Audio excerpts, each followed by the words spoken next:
Get all the cameras set up.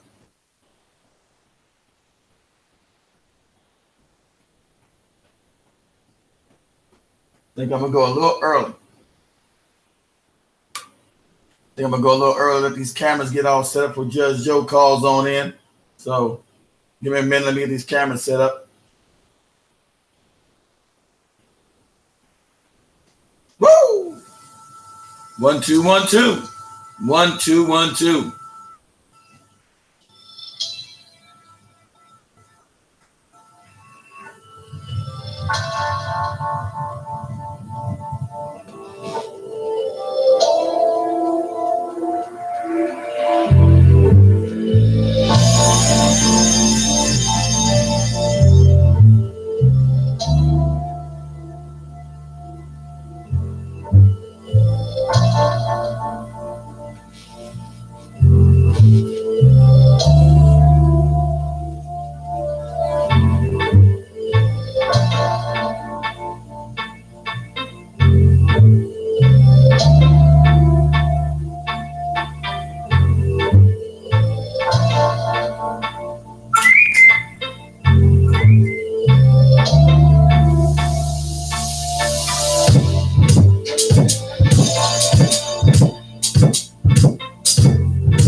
Check my feeds.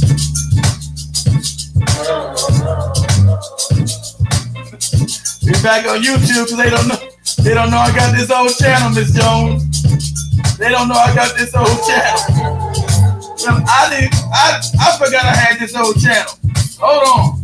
Let me check my Facebook feed too.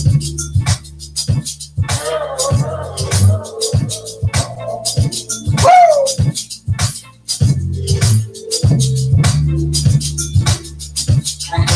Nobody else knows. Nobody else knows we're on YouTube.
Give me just 1 minute.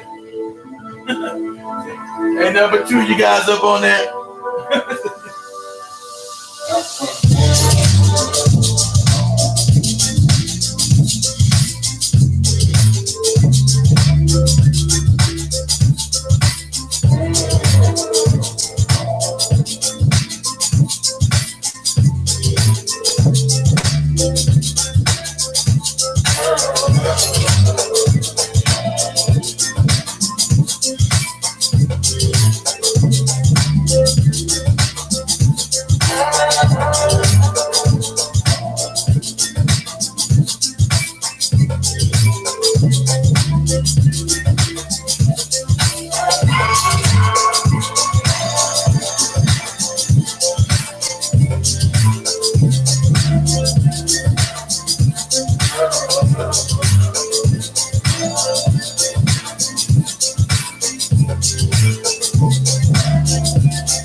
Round that bag up just a little bit. Not too many people know we up on this joint. It's you, Miss Jones, in the building. Mother Nature.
welcome back to everybody to Black Hot Fire Network show. I'm your host, Mr. Black Hot Fire. Always on that ass. So we waiting for Judge Joe Brown to get back in the building. We're giving the man a little time. But you guys see what I'm doing since I wouldn't say anything. I want to say what's up to everybody on YouTube. How about that? Everybody on Facebook. Everybody on Instagram. Everybody on Periscope. And of course, everybody on the flagship station, BlackHotFireNetwork.com. So give me a minute to get some of these links out. Judge Joe should be called at the top of the hour. Hopefully, we shall see. That's what's up. Give me a minute.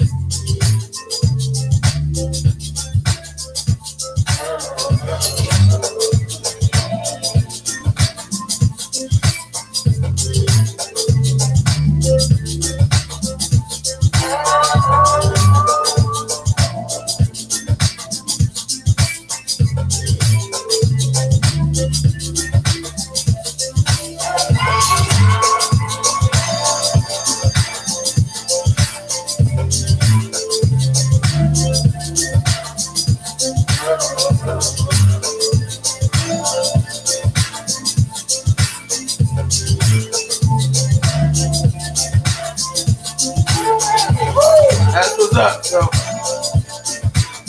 give me a minute. We on the run from the law. And you too. We are up on 2 for the long. Keep it jamming a little bit longer,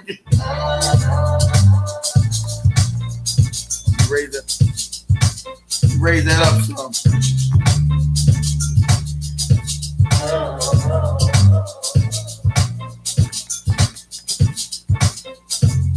Okay.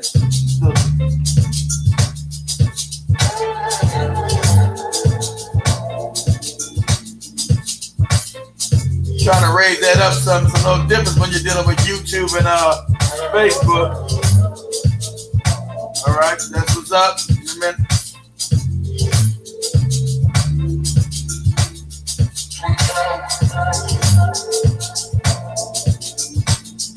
Judge Joe usually on time.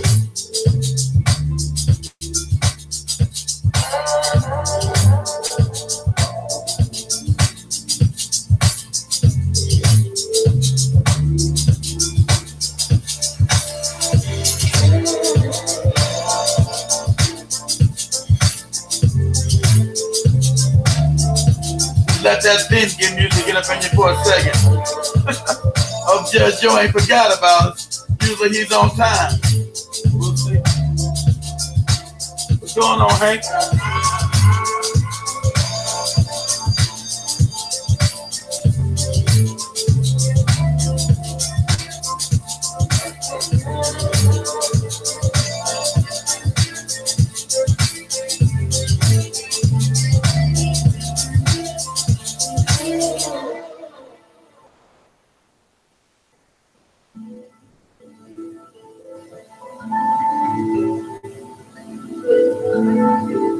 Let me get Judge Joe a goddamn.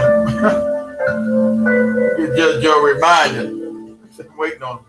Hold on, y'all. Let me get Judge Joe a reminder. What's going on? What's going on, Mr. B Life? How you doing, sister? What's going on with you?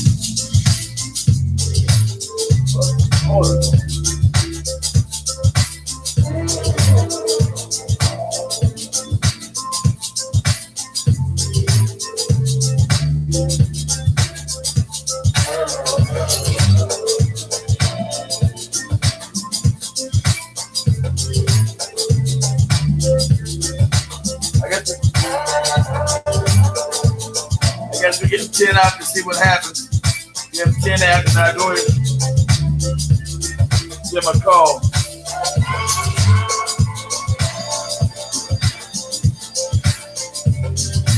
Then I go ahead and give him a text.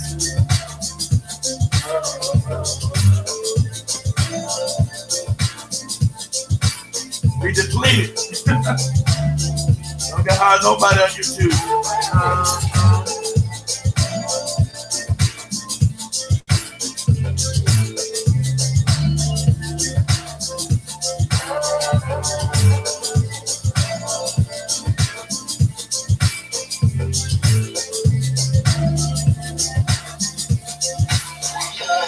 Keep it going. Keep the party going until they show up. Come on. Come on, Judge Joe. I'm waiting on you, baby. I'm waiting on you. Come on. Ain't number 3 after. You're not real late. Ain't number 3 after, so.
Summertime shit.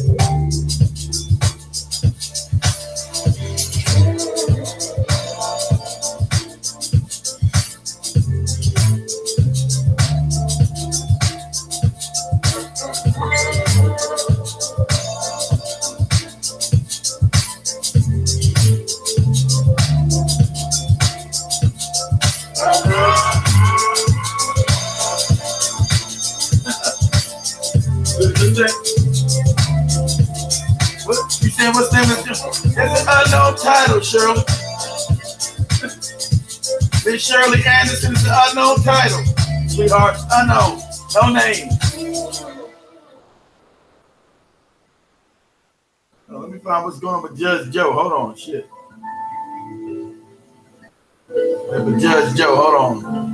Turn that music down.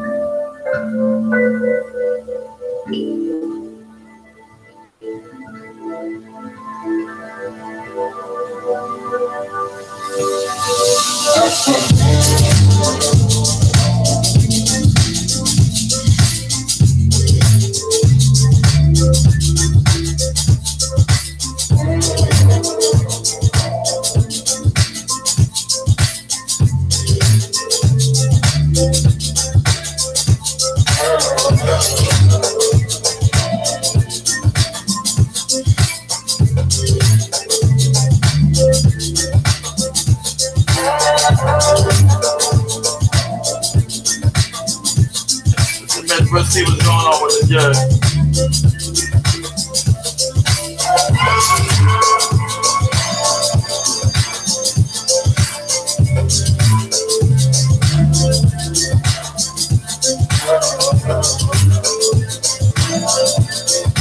Everybody seems to be late all of a sudden on me. Judge Joe usually on time. Irritated GD last month on me was a no-show.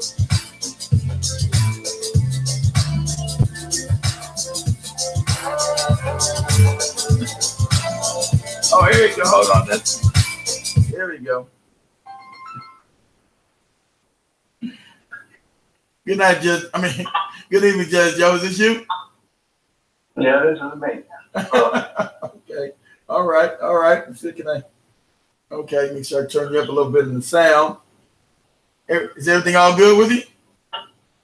It's good. All right. Okay, well, family, got Judge Joe Brown back in the building.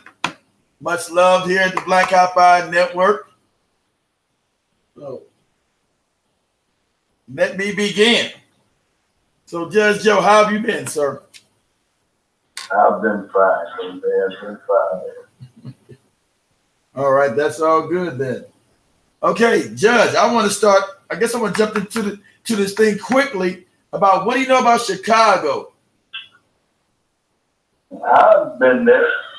Lived there back in the early 70s for a little while. Well, I'm saying that dealing with the recent shootings that's going on over there, also with the case of the Laquan McDonald murder case, that I think they're trying to allow this police officer to go free. Of course, they're setting up to let him go free. No doubt. See, let me explain something. When we get to talking about white supremacists and other kind of stuff, you also have to put in this equation public. Now, you got the active brother or sister who's in his 40s or her 40s. They got bills to do. And they get so tired of all the crazy that's going on, right? Uh-huh. You get somebody who's been out there playing thug, and a cop takes him out. You know, you get our press, our social media. It said, man, they did a brother in white supremacy. But on the other hand, you have the ordinary person who has to live around there. He says, good riddance. All right? All right. But was Laquan McDaniels a thug, Judge Joe? I don't think he was. I does see, here's the problem. All right. When you have this kind of behavior in general, it's easy to mistake somebody for something he is not. All right. You hear what I'm saying? I'm here. Yeah, I heard you. You talking about the whole community at large has been given a certain black eye by other players, and so now. Yeah. And some of the community itself is just fed up. Now, Chicago is an unusual circumstance. It is like Los Angeles and New York, where ordinary people can't carry a gun. And you get this fish in a barrel mentality by those who don't give a damn about the law. So you let some ordinary good people pack iron legally, and a lot of this nonsense would stop. But since that's not the case, when you get a cop who shoots down a brother, you get this anger. But the anger to a great extent comes from people who don't have to live where all this is going on. That may go over somebody's head. But what you do see is that you run into people, ordinary people who got to live somewhere. They just want a break. They don't want to have to dive down behind the bathtub when they hear caps being popped outside. They're tired of pimp and hoes. They're tired of the drug thing. They're tired of the disorder and the disrespect they run into.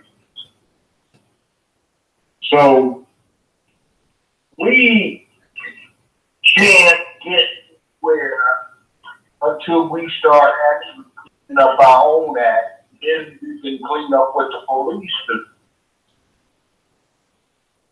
See, somebody disrespect us, but then we call each other the evil because we went through 40 years where unruly females had too many babies without a husband. And they resented black men and started calling the little boys the N-word. The little boys started using the N-word on each other because their mothers used it for them. You find a young brother, somebody doing stuff like, hey, dog, what's happening, dog? You got it, man. Why they call each other dogs? That's because the mothers were singing, honey, I hear you, girlfriend. All of them dogs. Ain't nothing but dogs. That's all they are on one thing. So we've got a lot of negative people gone out there because of the lack of proper manhood. And it's got all kinds of unintended consequences. You don't act like you've got respect for yourself, nobody else is going to have it. So when you start talking about the police being agents of the white supremacy thing and doing our people doing, then you have to understand that when you set an environment up where that becomes easy enough to do and get away with it, nobody pays you in your ticket. Like respect me doesn't work unless you act like you respect yourself. So yeah. I'm saying, in one sense, that all of this is a bad thing, but we don't do anything to help it out. I'm just trying to be honest about this.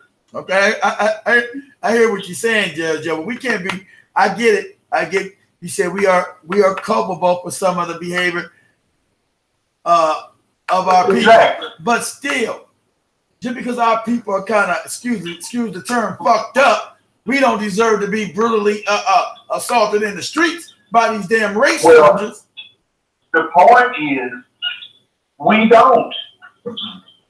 We shouldn't be.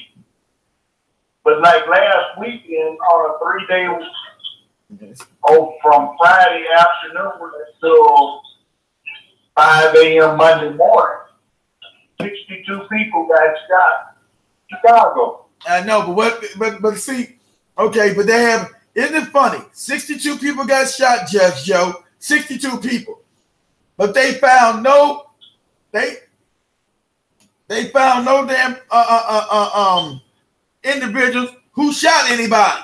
I found that highly dubious in a major city with its cameras everywhere. You got 62 shootings and no one's been charged. They can't find no suspects. Come on. Nobody will talk. I think the police are involved in a lot of this shit that's going on. Well, it may be, but see, I was a criminal defense lawyer for a long time. People don't talk. And then when they do get somebody, it's some weeks after the fact because somebody is trying to brag to some babe about what he's doing. He's a junkie. He's trying to beat a drug. He tells the police. They get him, and if he kept his mouth shut, it'd be all right, but he comes out. So he confesses, and then he implicates other people, and then they start dragging them in. And then when you get a chance to look at the video that they took when they get the confession, this guy's coming at you like he's the OG. But what you see in the video is, I want my boss, y'all gotta call my boss. Y'all put me on me. Hey, John, I was talking about Bob. Look at he's coming after me. This dude's calmed out. So the police deal with this on a regular basis, day in and day out, and they don't have any respect. I mean, if somebody's real bad going so bad, they might respect you because he's a badass. If they know you a punk any damn way, you just going for bad, they don't have any respect. So if we want respect, we have to earn it. We got to stop all this violence on ourselves. Because what you just put out was the problem. See, in most communities, police just deal with ragged edges. In the fundamental order, community comes from the men and the society of the people who live there. When we don't have that, then they got to go in and maintain something fundamental order because we've got cars now and we can drive out of there.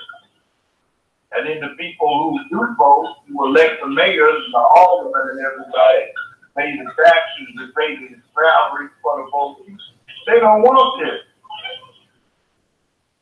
So the police get the bad guy without it.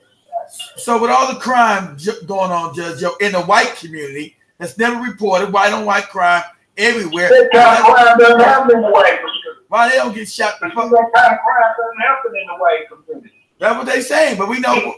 Go ahead. Go ahead. See, for example, at one point in life, I had been the public defender, the chief public defender. All right, I got out of that, and one of my law partners was the public defender. What was that at Shelby County? Yeah. All right. This has been years ago. All right. So he asked me to handle physical offenses and major violations. So I get these badasses that I'm representing, okay? All right.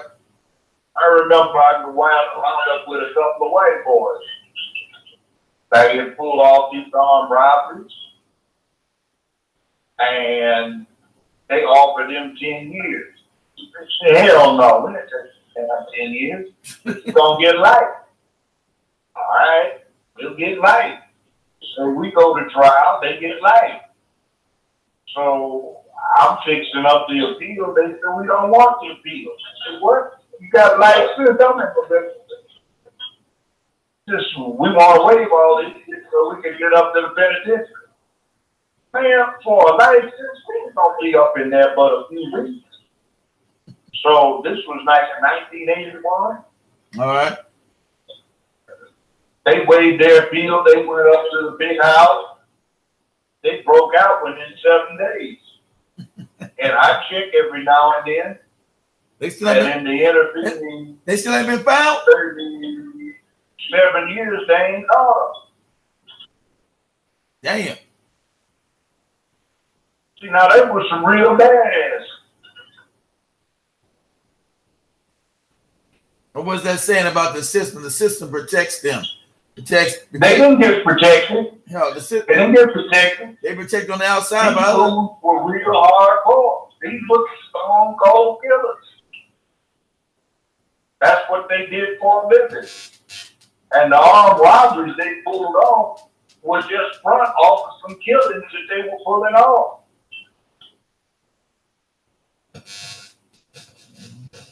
So, you know, they did what they had to do. So what you saying? I brought in the, man, they ain't got no case on me. Well, man, you got 7 people ID'd you. 3 of them even gave them your mama's address. Well, see, I know that dude lied, because he couldn't see me. What do you mean he couldn't see me? See, I was behind the dumpster. I saw him out there trying to light a cigarette. Well, I thought you didn't know anything about it. Well, yeah, but see, he didn't really see me because I was in the dark. Somebody in the chat room saying that you're right, Judge Joe. We don't talk to white police officers, and they don't promote black police officers to detective in Chicago. Well, that's Chicago. You got to pay for it.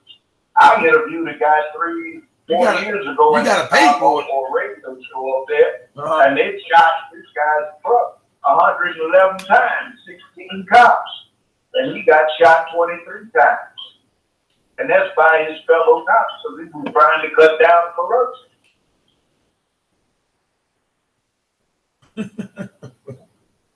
You know, he survived. Did he stay on the force or did he leave? Did he do a damn serpico and leave the country? See, that's what you call power. Now, see, one thing I need is I need to be able to get a way to have black folk understand what power is. They don't know what power is anymore, Judge Joe. We've been out of power so long, they don't understand power anymore. No, we never have. We've had power about 500 years ago. We haven't had power in 500 years, so they don't know. So well, you didn't put the ones that had the power didn't get caught. All right. See, here's the thing. They didn't get caught and sit over on the boat. They did to catch it. But see, here's the thing. I've met some big thinkers. Some big who? I'm out with a drunk whiskey with them. Oh, some big drinkers. Well, I'm drunk with them, hung out with them, and they are billionaires. Okay. Real billionaires. All right. But they've got everybody in that situation. You got somebody in the family, brother, daddy, granddaddy, son, themselves. They went to get some time. Cool. They took chances to set something big up. But you see, they weren't doing it for fairy yet. They have skeletons in their closets, literal, and some damn graveyards. They're dead folks. Of course. Right here in Memphis. Memphis is the first pre-murder capital of the country, but not from street crime. They had a guy that ran one of a real good barbecue place around here. He had 6 of them. They had many tablecloths. They don't do a lot every night. They take cash, out-of-town checks with no ID, because they wouldn't take credit cards, because they were laundering money. But the money. So one Wednesday night at 3 a.m. in the morning, the main proprietor dies in a one-car wreck on the freeway with no witnesses. Thursday night, his general manager dies a half mile away from where he died in a one-car wreck on the freeway, no witnesses. Right. And on Friday night, his 2 chief accountants die in separate one-car wrecks, no witnesses on the same freeway. Well, you would have thought somebody would have decided to take the bus and shit with all these damn wrecks on that were affiliated. That's their first 3 murders. I know. Go ahead. I was thinking. See, it goes that way. That's power. I know. That's right. Ain't nobody talking about it. See, the people that are doing this, they ain't running around with hoodies on and gold chains, sagged and bags, looking like I'm a target. They're wearing suits and ties. That's right. Most black people don't understand power. Power doesn't ask for permission. It just does. Exactly right. So it does. Exactly. You don't run around talking about it, whooping about it. You just do it. Right. I walked off in a place one time, a friend of mine used to represent some very interesting people. All right. One particular person's name I won't mention, he died of old age. And sometimes you hear mentioned as one of John Gotti's mentors. Okay, hold on. So my friend wanted me to meet this guy. One of John Gotti's. I walk in the place, you know. All right. Hey, boss, I want you to come in. I want you to meet somebody. My friend, this is one of his own boss. Hey, Luis, come over here. Come over here. The judge ain't got no money to staff to be mad. I want you to tell the boss. Capiche? Your boss. Capiche, I ain't bullshit. You slap this big 65 right in the face 2 or 3 times. Capiche? Yeah, boss, I got it. Tell everybody. So later that evening, bunch of us in a bar. I pulled out a credit card to pay for the tab. Somebody big old gorilla pool pushed my hand to the side. No, boss, CQ. You know, I mean, serious business. We walked up someplace to go get in line at the airport, waiting to go through security. Somebody said, no, boss, you ain't got to wait nowhere. Come with me. We had no line to wait in. See what I'm saying? Now that's power. Exactly, that's power. The black, let's see. But you know what else they do? They kill. There's a certain restaurant in Brooklyn. It's called the Monte. They make no secret.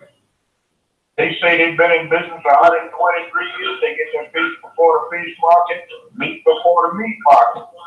They go gorillas and you enjoy this. Boss say you like this here. Somebody in the chat room said. Somebody said in the chat room. And here's the thing. They got all these little old ladies with ankle and fur clothes and real bling. Nobody mess with anybody. Hey man, how come nobody locks their cars? there's nobody to lock their cars. No criminality allowed. Without our police, then stand compete. We give peace. Old ladies to stay. Children irrespected. And they in order. Old folk get their pension checks. Nobody no nothing cold in our neighborhood. They don't like it. You got it. Now, where are we supposed? Who do we rob? Who do we do what? We pimp our homes. See, they don't allow that where they live. So that's power. That is power, but black people don't understand power, Judge Joe. We too fractionalized. See, I've had somebody from that way talk to me about what's going on in Chicago. He said it's a shame. All right. See, your folk judge could run Chicago. They don't have sense enough to run themselves. They worried about police. Why the hell do you worry about police when you can buy the police or own the police? Exactly right. But see, that's exactly, you talking about power again. You're talking about black people coming to get aggregating their money. Black people don't want to pay for shit. They won't come together to pay for nothing unless it's some idiotic shit like they were doing in Chicago again. They would run around the neighborhoods in Chicago putting up setup trucks with Nikes and all and other kind of shoes to set up black people to goddamn a bait truck. So they try to rob it. Trying to bait the damn community to rob these shoes instead of find out who's all these killings are going on.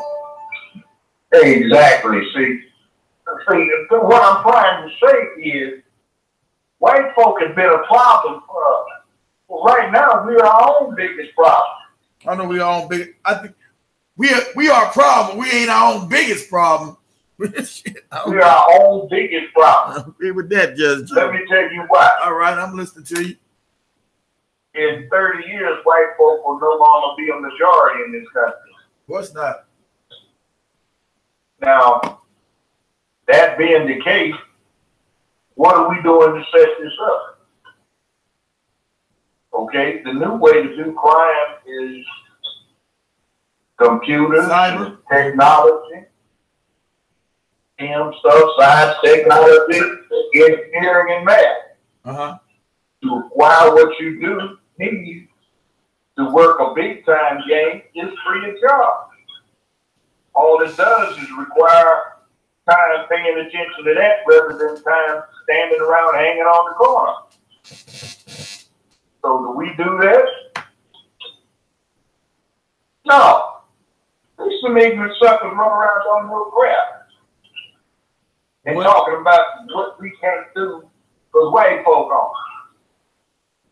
Well, like this town right here in Memphis, largest dominantly black city in America.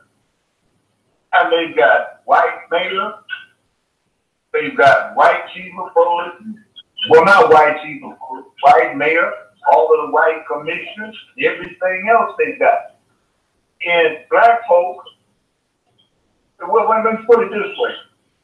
They're only 19.1% of the registered voters are white.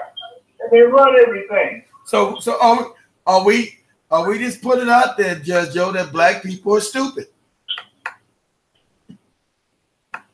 I didn't say it. You did. I'm asking you because this we got to take things to its natural conclusion. You're leading us, so I'm cutting through the goddamn butter shit with a hot knife. Are black people just stupid?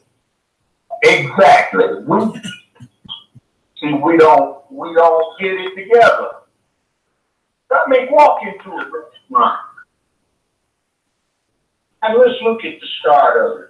All right. You got to take 3 or 4 or 5, 280, 300-pound sisters sitting around the table.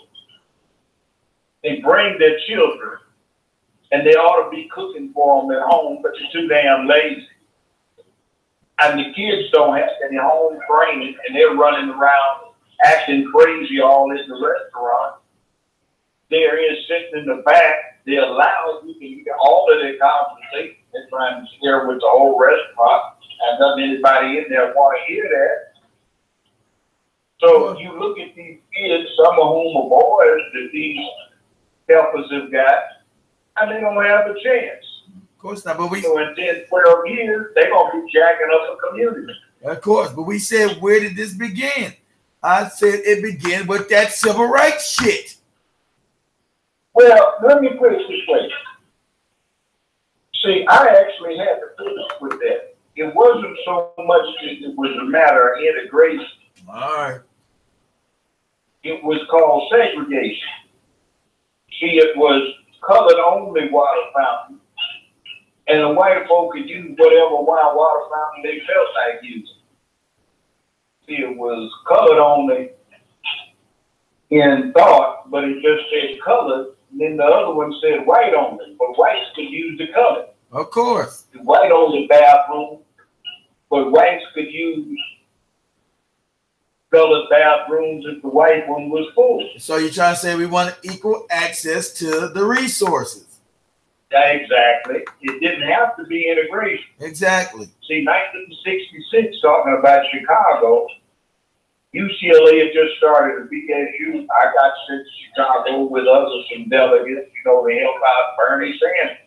He was running a core chapter. Yeah, his sorry ass. Of Smith. And what the deal was is they had official segregation of student housing at the University of Illinois in Chicago.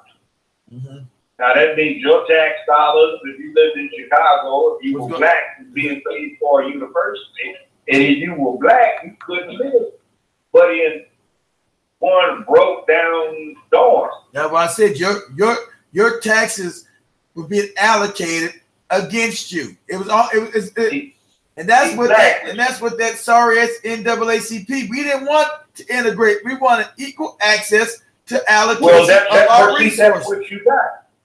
So you got Martin Luther King came there at the same time in 1966, and they had some white folk riots because they didn't want any black people in their neighborhoods. Now King went there because suburban Chicago was segregated legally. Of course. So black folk couldn't buy a house there if they wanted to. But it was an insult for being legally told you can't come in here. But King was there protesting for that. But see, Hillary Clinton, who was a Goldwater girl, was there with her parents talking about keep the suburbs segregated. We don't want no ends coming out here. And keep the student housing segregated because they don't need to be living or allowed to live near or nearby white students. Even though they pay the same tuition. And they didn't have affirmative action then. Mm-hmm. They had to get the same grade point average to get in the door. So you see nowadays, but we were better off anyway.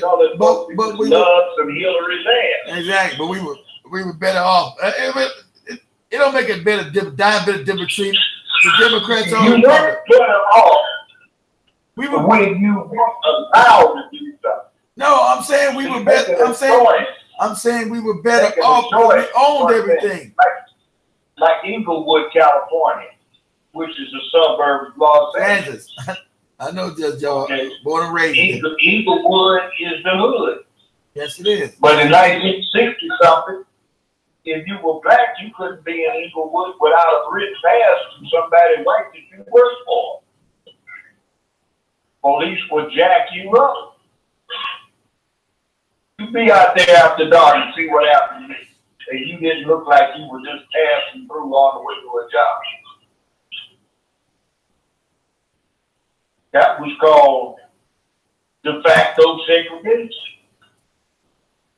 You don't necessarily want to live around it.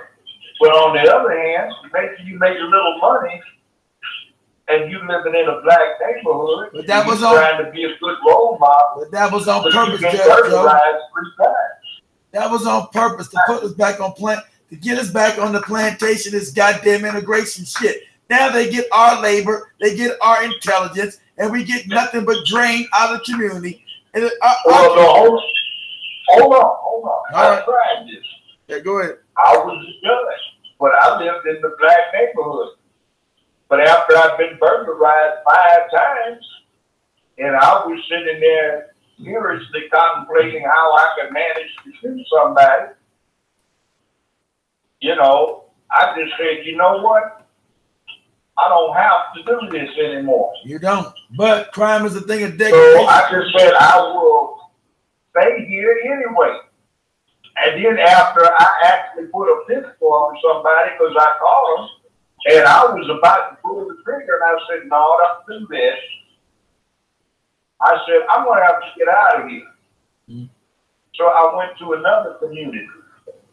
Got myself a house over there. Yeah, but Judge, that's not. And then when what happened was this, like one of my good neighbors, me and him used to talk, and he said, look, Judge, I got a problem. I said, what is it, man? He said, my wife, man, her sister got 3 boys and ain't worth a goddamn. And she's talking about they in trouble, so can they come over here and stay with us? So I got 1 boy, he's cool, 2 daughters, they cool. So I let these 3 knuckleheads come over here, they stealing, they jacking up, they smoking the wrong stuff, and they bringing their homies by here. I'm gonna have to kill one of these fools. And then the homies are over there talking about, hey man, check out all the merchandise, man. We got to go make a move on this. So then we started getting burglaries and robberies coming up.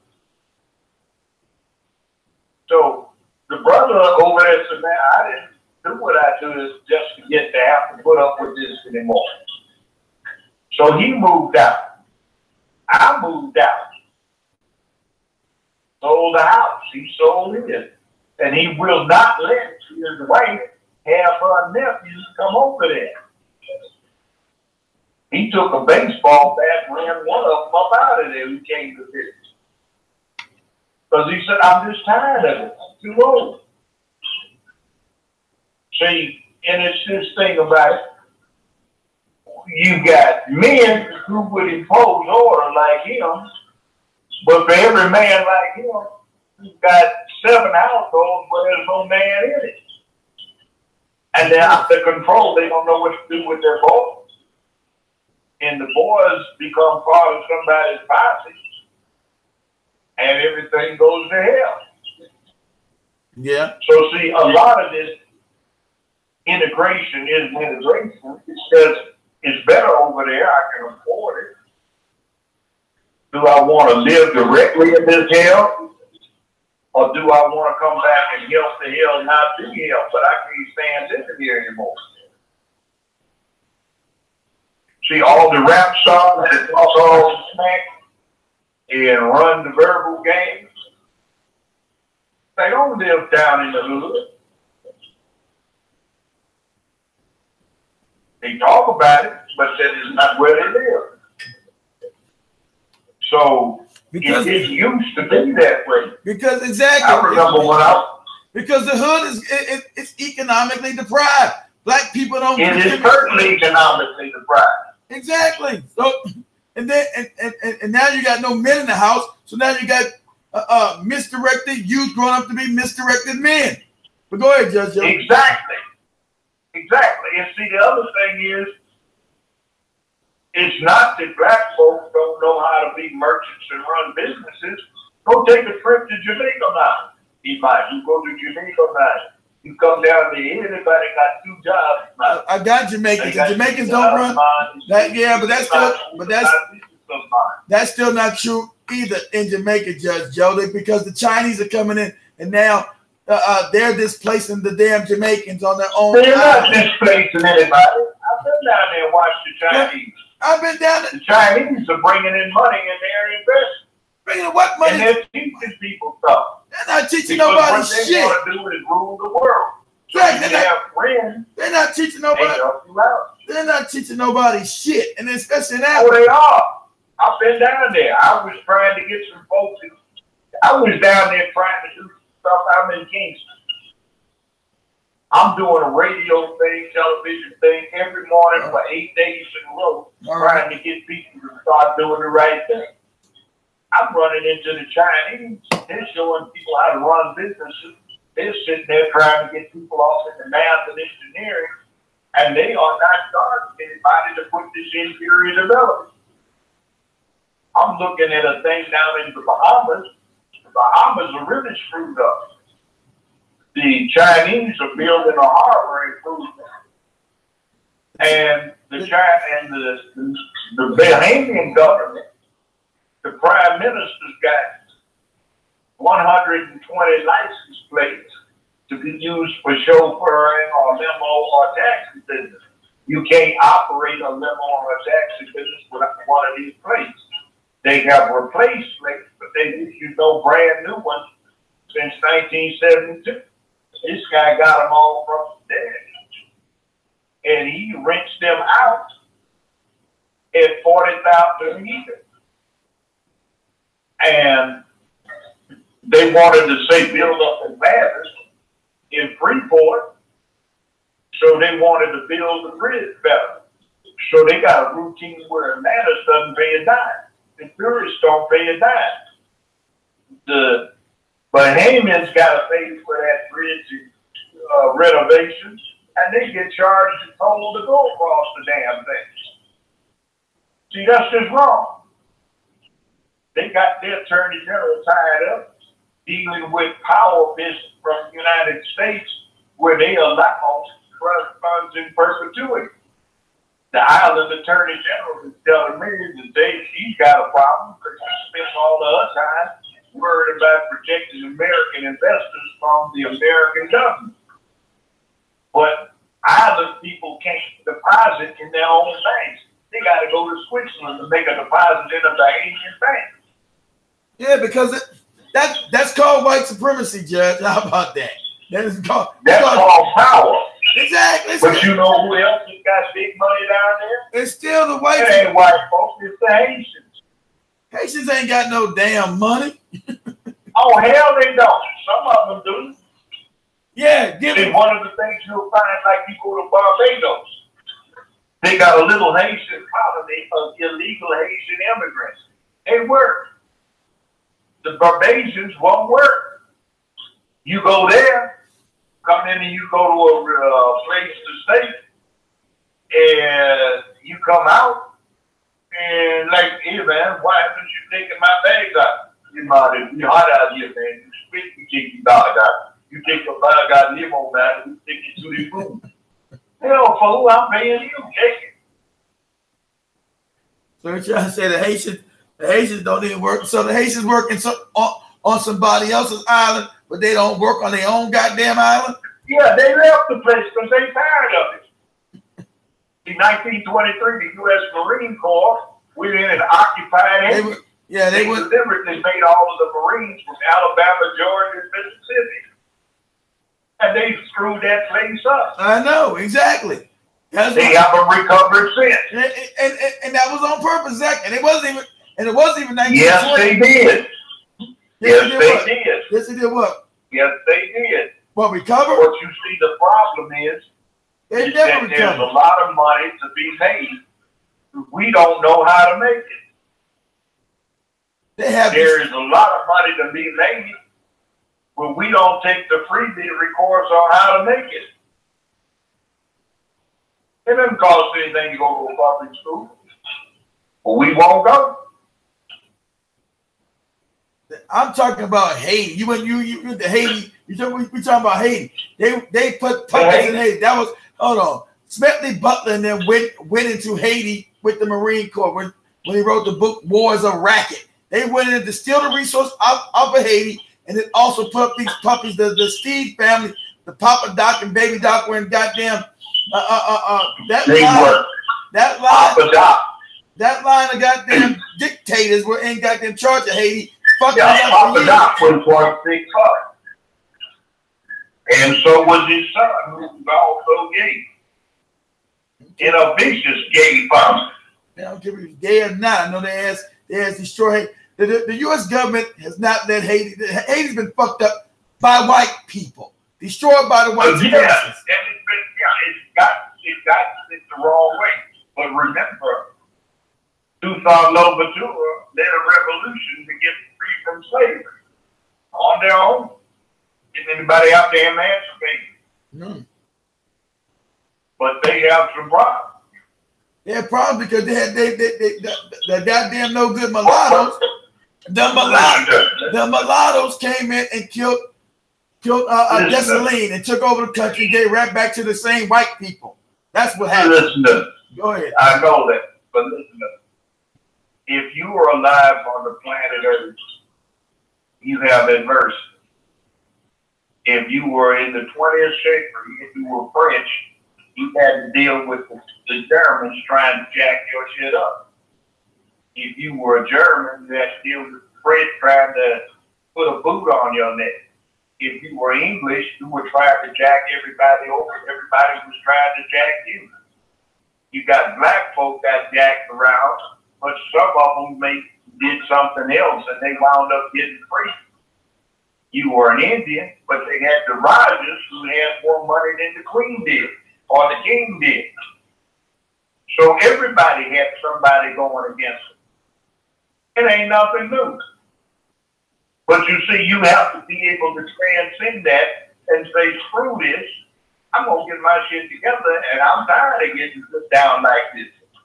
So you make a move on it. But you see, we can't get organized and unified because we are our own worst enemies. I agree with that. But hell, we can't get unified because we don't know if we're black, Indian, goddamn Hebrew, Christian, goddamn Islam, all this nutty shit. We can't agree that we're black. How about that, Judge Joe? Well, I understand. We don't know who they follow, Goji and Agumbe are. By the way, those are the three chief ancestral gods for most of the ancestors of black folk in America. But we all stuck up being Christian, which is not good for us. We all stuck on being who? Stuck on being Christian. Say it again, your phone break. Stuck on being who? Crazy? Stuck on being Christian. Oh, Christians? Yeah, in other words, I'm just saying, they follow according to the three principal West African gods, except for the house of Fulani, who are Buddhists. But anyway, we don't go for Islam, which is kind of neutral on the race thing. We have to be Christian. You ain't neutral with race either. The worst thing going. Of course it is. It is the worst thing going. You can't. Well, we have to go look to that. To just you know, like even King, who was a Christian priest. He didn't even believe in the shit. He was a phony, Judge Joe. Joe. With something that's holding you down. Of course, but he didn't believe in the shit either, Judge Joe. He's a phony. He wrote his dissertation. He's a Christian preacher. Yeah, what you see, the bottom line is when I say we, I mean the predominance of our people. Of course. We believe that shit. That's right. That's right. We believe that shit. Exactly right, Judge. Now, let me ask you a question. Yes, sir. Let me show you how susceptible we are to it. We believe in what? Let's go back to Haiti. All right. If something dead and it rises and falls again, what is it? Say it again. If something is dead and then it gets back up and walks again, what is it? Something is dead and gets back up and walks again. Why it's been dead? It's a zombie. Yeah, zombie. Okay, so the chief godhead for the Christian religion was dead, got it back up and walked. What is it? It's a zombie. Exactly right. Oh, they talk about the second coming of Christ. Yeah, the Jesus myth. Human died, got put in the grave, he came back as a zombie. That's the second coming. Zombies are evil. The Antichrist came. He got up when he walked out. He was a zombie. We worship a zombie. I mean, that's one way of looking at it, but I agree. Don't tell that to one another. That's right, Judge. You did now spoke straight up blasphemy. They about to people ready to tar and feather you over that make believe ass shit. Yeah. Now, see what I tell us.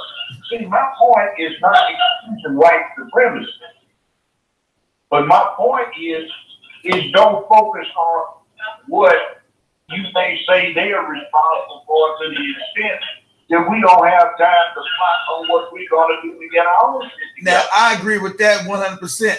I agree with that. Let's take time to focus on self and do what we need to do. And then once we get our shit together, then we can work on white supremacy. How about we get our shit together? I agree with that. But that Christmas, we got to understand power. And when we understand power, we can do it. You right, Judge Joe, but we don't understand power because Christianity don't teach them power. It teaches them to be meek and weak and sorry. Go ahead. Okay, wait a minute. Let's talk about Russia. Now, I had a woman that was a professor. I was a teaching assistant to at UCLA 50 years ago. All right. And this was a bad problem. She at one time had two bosses. Comrade Beria, head of the Soviet secret police, and Comrade Joe Stalin, the boss man. That's the only people she had to answer to. She was the highest ranking woman on the Soviet Politburo. She let me read some translations of stuff Lenin wrote back in 1918. All right. And, you know, they gave Reagan this thing in late 1980s of running the Russians into glasnost and perestroika.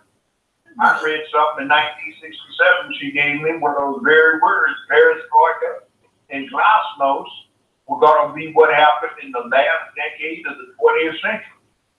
When, quote, there weren't significant numbers of Russians who had a living memory of their slavery under the Tsar. They said the Russian people are slaves. They've been used to being slaves for hundreds of years. The only way they're going to get free is for there to be a dictatorship of the proletariat who will force them into being self-reliant, who will force them to get rich and richer so they will rely upon self and stop getting distracted, who will compel them, whether they like it or not, to get rid of their wages as slaves. And then by the 1990s, they will be ready to be a free people. And what happened? We were worried about Putin and the Russians kicking our ass. Because they had a plan, they carried it out. But they still got moved from being a slave people.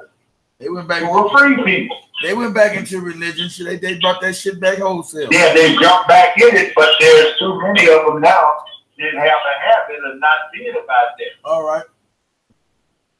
And was the United States worried about Russia? Of course, because Russia has the best technology militarily. Yeah, and guess what? People's Republic of China, they now have the world's fastest computer system. And they've been at that point. They got 1.3 billion people, and everybody's got to go to school. They just did a Star Trek thing. You know that beam me aboard Scotty shit? They just beamed some matter up from the surface of the planet and some satellites, man. Good for them. They dying out anyway. The Asians. Well, they're not dying out. They're dying out like yes, they are dying out, Judge. They're not dying out. Yes. You know what this game is that you're listening to when you hear all of this about the Chinese? I'm not saying no. I'm talking about direct hand. I got Judge Joe. I don't get my sources from white media. I don't pay them. But I've been saying what the Chinese have done is they have gotten control of the world's currencies and they stabilize them. They control every stock exchange in the world and they stabilize it. Yep. When the U.S. gets out of hand, they say, no, you can't do that. That's unwise. You see, the U.S. government doesn't operate without Chinese money. The U.S. government doesn't. The U.S. government don't operate on its own money. That money's printed by the goddamn the Federal Reserve Bank. That ain't controlled by the U.S. government. That's controlled by the goddamn Federal Reserve. Hold on. Go ahead. I correct you, my brother. All right. The Chinese control the Federal Reserve Bank. I doubt it. Control Wall Street. Yeah, they probably. I doubt it. Depending on how many, because everything has been moved. Those same families moved all those things to the east, to What China. are you talking about? Look, and I'll tell you this. Chinese don't control shit. You have those families. Those families. But the People's Republic of China don't run shit. ROC controls them. Nah, don't control they won't shit. let them get so far out of that. If that's the case, then that's not true, Judge Joe, because you got America running No, around. look, Let me trust me on this. Trust me on this. The real deal is that in 1981, when Reagan's administration came up with that brutal economics, they could not run the U.S. government with the money they were bringing in taxes. Yeah, that trickle down shit. So what they did was they started borrowing millions of dollars from the People's Republic of China. Yeah, that trickle. They have kept going. We can't pay them their interest. It wasn't 81 because China didn't have it. We can't pay it. And Right. under the last year of the Bush administration, he started borrowing it again. And every year the Obama administration we borrowed. Which is the first time in the country's history we've owned a foreign entity more money than we bring in. They are a sovereign investor who are. The whole People's Republic of China can invest in private stock. They own the controlling interest in most of the world's free enterprises. Why do they do that? Because the world's economy is inextricably tied up from one point to another. So if these white folks go crazy with their reckless investments and the world goes to a depression, so they say, no, listen. We control it now. You can't do this without our permission. You can say that, Judge. They have not stopped anything because you got. Oh yes, they have. You got the United States government running around Africa, goddamn killing people at will to make sure they keep the resources in Africa. Oh, they kill a lot of people. They killing people. I'm just saying. I'm just saying they don't control. The Chinese don't control shit when it concerns America. They do. That banking system. That scheme is fraudulent because the money's not working. The debt is an illusion, Judge Joe. All they gotta do is wipe the shit out. The debt is an illusion created by these families because we were what? Printing money out of nothing. The debt is an illusion. You can easily wipe that shit clean. That isn't quite what happens. The stock exchanges are controlled by the Chinese. The stock exchange is an illusion. The stock exchange is not the real economy, Judge Joe. Has nothing to do with the real economy. Stock exchanges are controlled.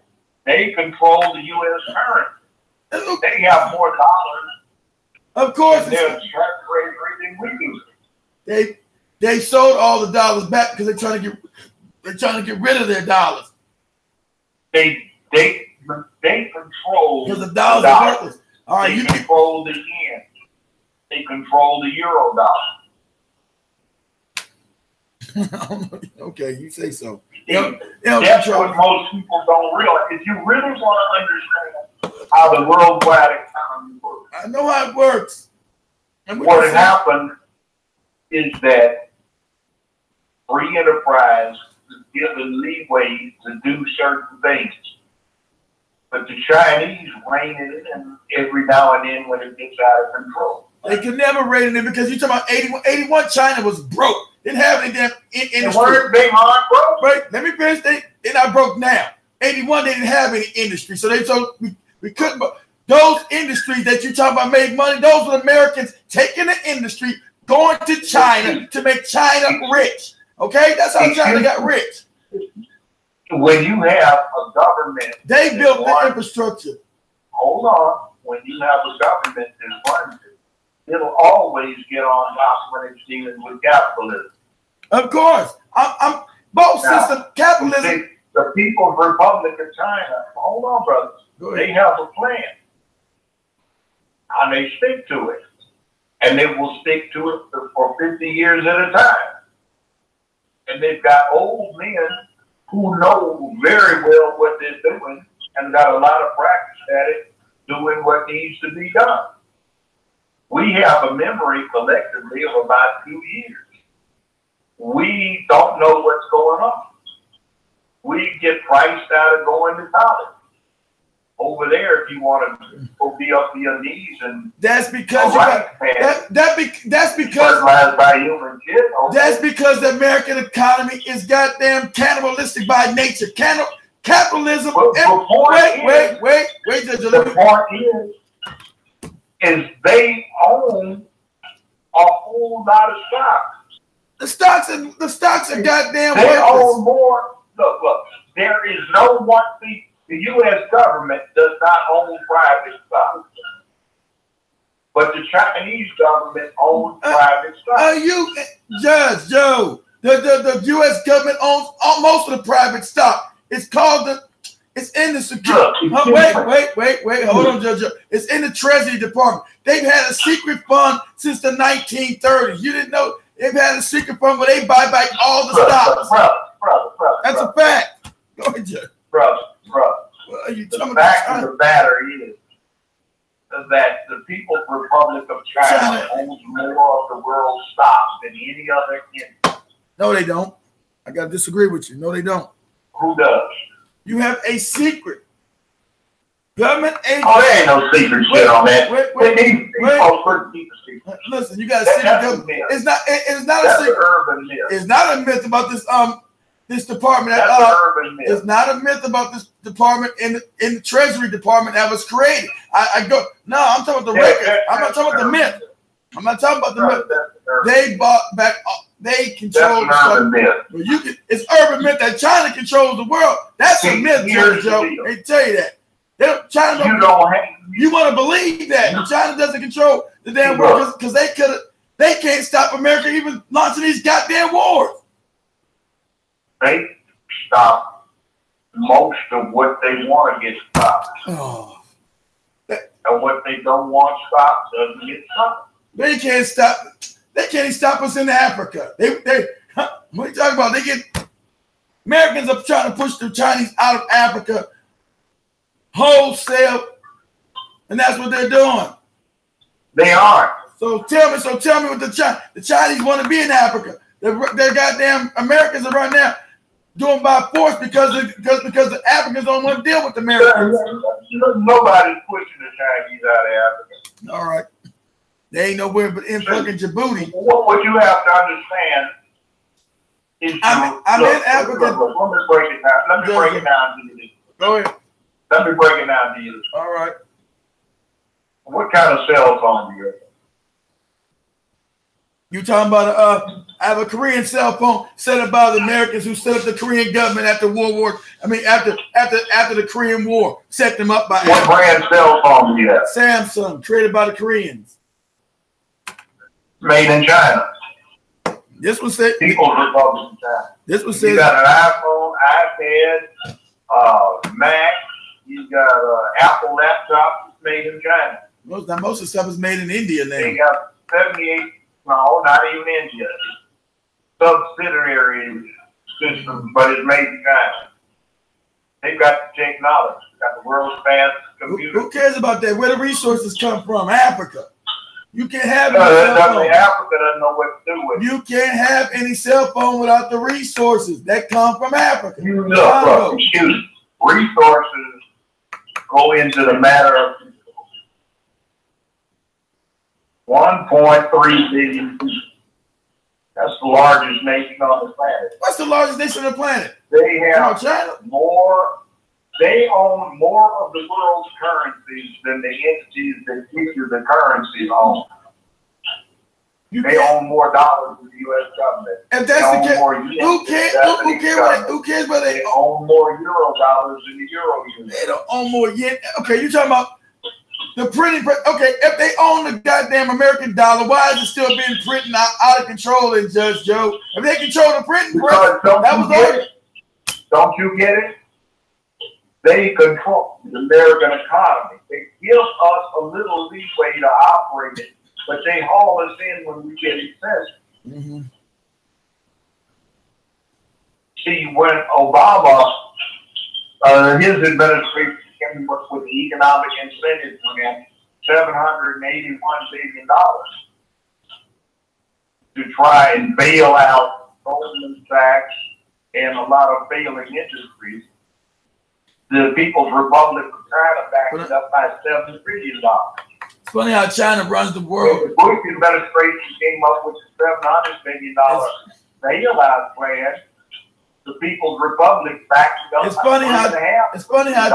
funny how China runs the world, and they couldn't control their own South Pacific when America was going in their territory. They are. The only thing that's holding everything back is the United States nation. We extort the rest of the planet. Of course. So why hasn't China, since you said they control it, why hasn't China cut the damn Navy's budget then? Huh? Right? If they control the budget, Judge Joe, they could have cut them from having money to go tour the South Pacific where America's still got all these bases. I've been in the military, Judge. A lot of what you see on that level is popular. I'm not talking. I'm not talking to say concerned about that, and they don't pay attention to the real deal. China is worried about that. China's worried about damn America being too close to its damn shore of invasion. So you got to understand the Chinese schism. China was always wait, Judge Joe. China was always invaded from the sea. That's their schism. You got to know Chinese culture. Go ahead. Not anymore. It's still the same. Look, see, the number one rival to the U.S. Navy is now the People's Republic of China, followed up by Russia. It's Russia. It's the People's Republic of China. They can outbuild everybody. Right now, they own between 78 to 82% of the world's manufacturing capacity. They have more sophisticated people than any other location on the planet. That ain't gonna even last long. Oh, it will. No, because I'm gonna tell you. Let me tell you what. You want me to tell you what, Judge? So let me explain something to you. You better go get the UN's report, because the African in the next 80 years will be the majority on the planet. Point blank. Let me finish. Yes, they will. 1 out of 2 people on the planet. 1 out of 2 people on the planet will be African. The Nigerian country alone will be 1 billion people. Just alone in small Nigeria. I'm just saying what they're going to be. I don't care if they support them or not. It's rich enough. They just got to get the white supremacists out of there. Yes, they can support it. About 20 years, yes, they can support it, because Africa can support everything as long as you get the white supremacists out of the goddamn country. That's not all it is to it. I mean, Nigeria, Africa can support all Africa, Nigeria. I mean, just a joke. All of it. Not going to do that. It's going to have to do it. Because it's not unified. That's what I'm saying. It's going to have to get unified. I know it's not. I agree with you there. It's not unified. I agree with that, but that doesn't mean it can't get unified. Just like China wasn't always. China wasn't always. It's not going to be. We don't know that. Well, we don't know what's going to happen in the next 80 years. China was not a unified country always. Okay. Let's take Nigeria. There will be a billion strong Nigerians who, and I will agree, the country's messed up. I got a connection. Here's what the problem is. Got 3 main groups. Got Alpha Fulani in the north. Got Igbo in Europe. All right, Igbo in Europe are going around killing each other because of religious. One is more Christian than the other. I know you got the Alpha Fulani unified about 200 years ago. The Hausa and the Fulani, they're Islamic. And the Islamic part of Nigeria is essentially at war with the Christian part. I know that very well, Judge. I know that. Now, one of my former college roommates was Deputy Minister of Energy in Nigeria. He's probably in charge now. They have put him on a wall and shot him. But one of the problems you have with Nigeria is you have a burgeoning population. It will probably be the most forceful population country on the planet, and it's yours, Ryle. All Africa's But gonna. one of its problems is it's got too big a discrepancy between the have-nots and the haves. Of course. Right now, it's so- got to unify them. So we're talking about a. You've got Oppenheimer De Beers with the Diamond I franchise. just said that. are causing a lot of problems. Problem. So it's gonna be a revolution. Shit. You've got the Zulu, who's the young man who are Zulu I'm well acquainted with, who are going to be ex-high king and prime minister. They're trying to come up with some kind of cultural adaptation to get some coherence out of Africa, which is good. There's possibilities. It's gonna be a possibility. It's not But gonna. right now, I understand. Right now, it's not gonna be no choice. in Judge. terms It- in terms of a coherent political entity, We're not saying that is now. already there. You've got 1,300,000,000 people in China, and they're cutting their population down. That The United States population is cutting down anyway. 20 billion. That population is cutting down anyway.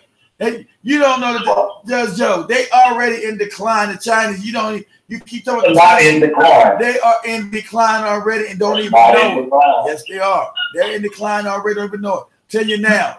1 out of 2 They're people. not in decline. All right. Well, we disagree there. We disagree. Well, I'm just saying, I'm detaching the notion from this. I'm not talking And about.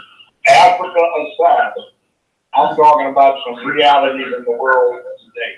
I'm The Republic of China has the preponderance of the world's manufacturing capacity. because it was They given. control because most of it the was- world's currency. Because it was given to them And by they the own Americans. most of the world's stock. It was good. The reason why China has the #1 world manufacturer because it was given to them bit by bit by the white supremacists who wanted to what? Have cheap It labor. wasn't given to them. It was given to them. They earned it. and They took it. They didn't build the shit over there, Judge Joe. That was good. No, they didn't earn shit. Look, They, do come you on. know what education can do? We're not, They go to school. listen, it had to do with We don't. They were going to school when they were poor as hell. It had to do with them going to school. They've been going to school. Well, for yeah, 100 but see, years. they made an investment So- in the human So infrastructure. that had to do with them going to school. That shit was given to them. We got a lot to do with it Had going to school. had nothing to do with them going to school. That stuff was Yeah, given to. That stuff was given Let's to get them. back to power. Oh, Let's get back to power. Judge, you won't let me even finish my point. The Western world made a major investment in military capacity with the F-35 Joint Strike. They can't use it because 11 years ago, the People's Republic of China hacked into it so they can control the damn thing.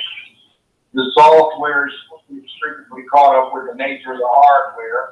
They can't undo the hardware, and they can't come up with a workaround to the hacks that the Chinese put into the system. They can ground the whole force. They can crash any individual thing. So what kind of defense deterrence do you have when your supposed enemy can control it? Listen. See, they aren't really All of China's computers up to 3 years ago was controlled by the Americans anyway. They had back doors. They are the Americans don't control China. The CIA had the other way around. The CIA had back doors. The CIA don't do shit.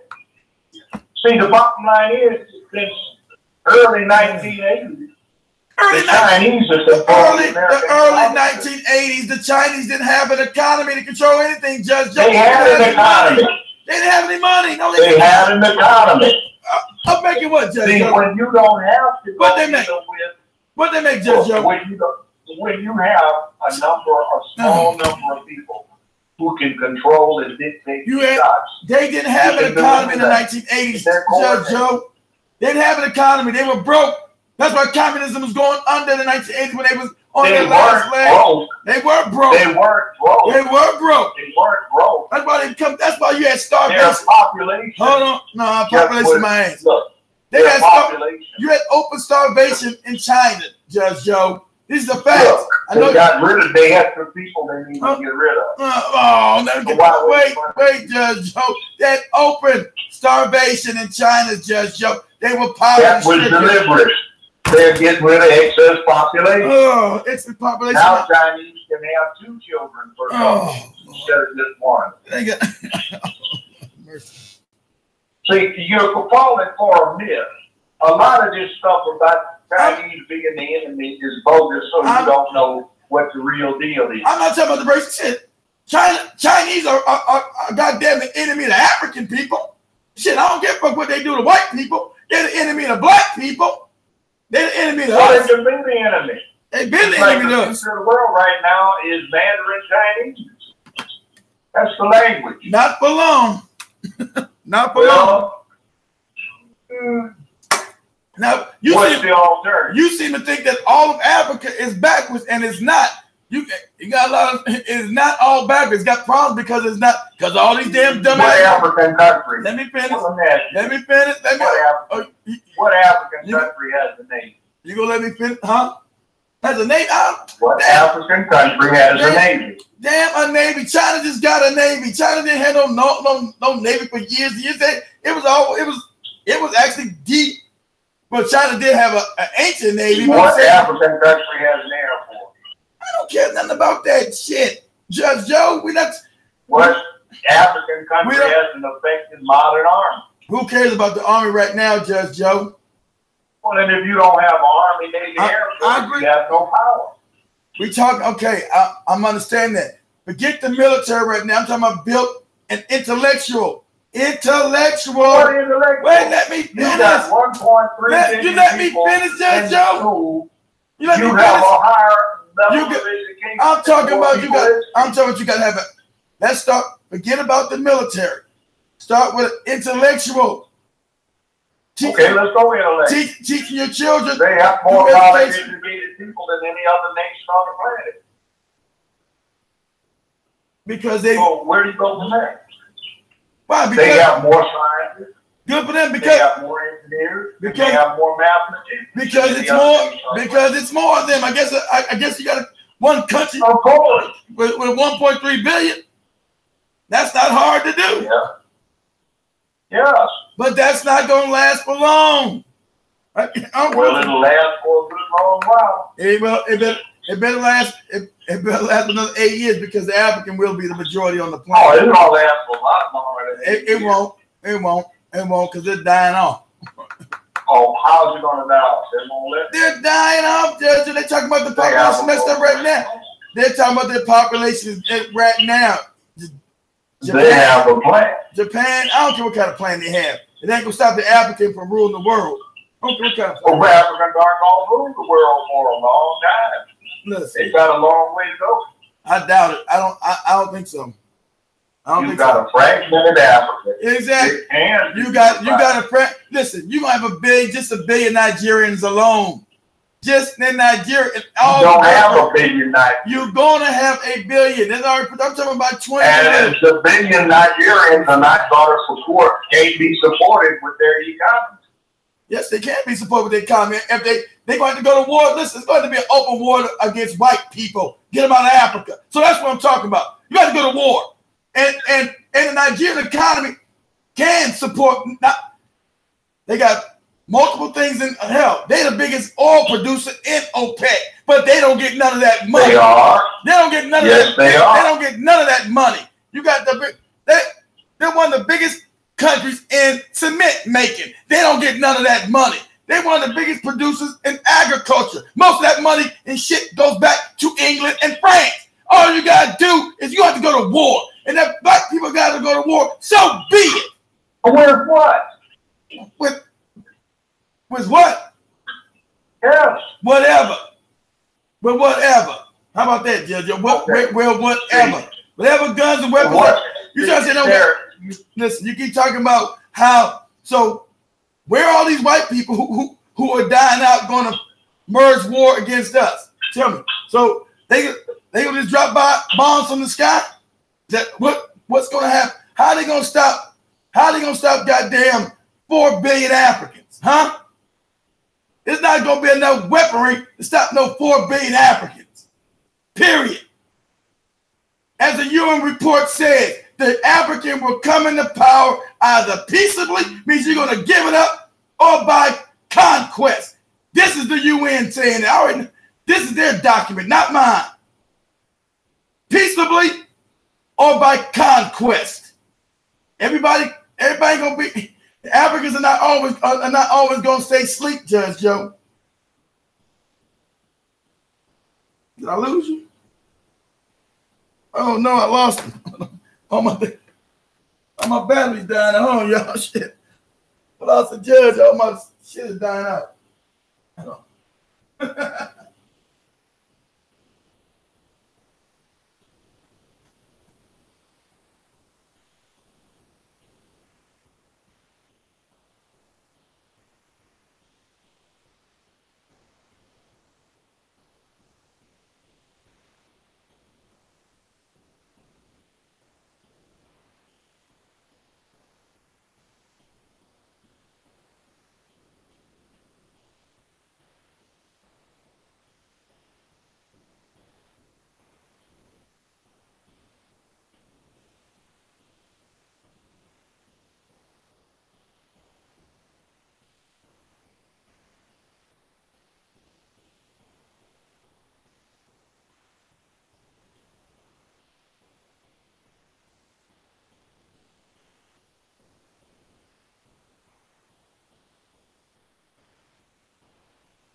My phone died.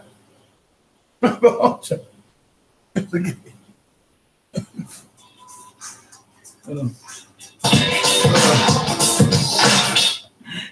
It was a good heated discussion, man. My phone, the other phone just died. I don't know what happened. It just went off. They probably cut you off. Look, I'm not trying to fight with you on this. No, I love it. I love it. And I'm enjoying it. Me too. But I'm trying to get people to understand there's some pragmatic things. Africa can go someplace. It's going to take a lot to sort out their problems so they can. You got to have some killers in Africa. That's what's going to happen. So they've been having it. I mean, some killings of the coons, killings of the collaborators that are put in power by the white establishment, from the French, the English, and the goddamn Germans and Portuguese who run the place. And go ahead. Don't forget that you got a lot of black Africans that they each other. Exactly, they got to go too. Now, I mean, which ones? Some of them are righteous, and a lot of them are. It's a good place to be a warlord. It's a good place to be somebody who is unscrupulous. That's true. I like these two young men who are going to inherit the power for the Zulu and Swaziland. They got a plan. Well, good. But their plan, they think, will take 40 to 50 years. Well, that's right along in time. That's good. That's the timeline I'm talking about. Good. Long as they but in the meanwhile, all right, there are some realities that people need to understand. There is a myth going on here. White folks don't want anybody to know that they ain't in charge anymore. They've got a pretty good machine when it comes to killing. Damn right. The Chinese do too. Not as good. You got a three-way thing in the world today. Russia, China, USA, and China. I said that. And PROC. That's the People's Republic of China. What that is either one of those entities can exterminate most life on the planet. Now, that's something. See, when you start dealing with the U.S., you're talking about applied technology. When you start talking about Russia, you're talking about ruthlessness. And when you're talking about the People's Republic of China, you're talking about numbers and consistency of a plan. Our problem is we have a defocused population. They're into doing what they want to do. That's do true. your thing. That's true. Instead of do what you're supposed to do. So when we have a system where it's run by capitalistic greed, it kind of doesn't work when you've got two other systems that are more or less directed by a few. Exactly right. I agree with you there. I agree with you. As a pragmatic matter, if you look into the American budgetary situation, you will see there is a whole lot of money that got loaned to the U.S. government by the People's Republic. I said that. Yeah, that's true. There is a 25-year term loan that came into play quite some time ago. The first interest payment was due in 2007. The U.S. couldn't afford to pay it. That's why they allowed the Chinese to buy up all the common. 2008, 2009. So every year for the past 11 years, we've missed the interest payments. The solution that we've had is that our government has borrowed more money from the same people. But they've allowed the Chinese to come up and just buy the country wholesale. They've been buying it. They borrowed it. In other words, Keynesian economics used to work anytime there was a financial problem. Keynesian? Keynesian, yes. It doesn't anymore because the Keynesian model depends upon the U.S. government not owing any foreign entity any money. And in that respect, we owe the Chinese a whole lot of money. Beforehand, the way it was is you keep tight control on inflation. The government dumps money into employing people and buying stuff. That causes the economy to get boosted. People make money on which to pay taxes. We pay taxes. The government recoups what is put out. Everybody gets ahead. Inflation is kept under control. Everybody's back on its feet. Worked for 200 years. But it does not now because the Reagan administration borrowed so damn much money from the People's Republic to make the government work. See, in 1982, 3, 4, 5, 6, 7, and 8, General Dynamics, Boeing aircraft going from there to Rockwell literally paid fewer dollars in taxes than you did, or I did. I know that. They still paid $10 in income tax. They paid more than Boeing did. They paid nothing. Yeah, they destroyed their own money was going into the pockets of the very few. Yeah, they cannibalized their own economy. And well, here's what happened. In 1970, the CEO for General Motors made a little more than 4 times what the highest paid union man did on the line. Yeah, now it's 120 times. Oh, about 4,000 something. 4,000 times, exactly. Agreed, the crazy. Now you've got a situation, thanks to the Reagan administration, where 3% of the country's population controls and enjoys 95% of the wealth, which is distributed to 5% of the country.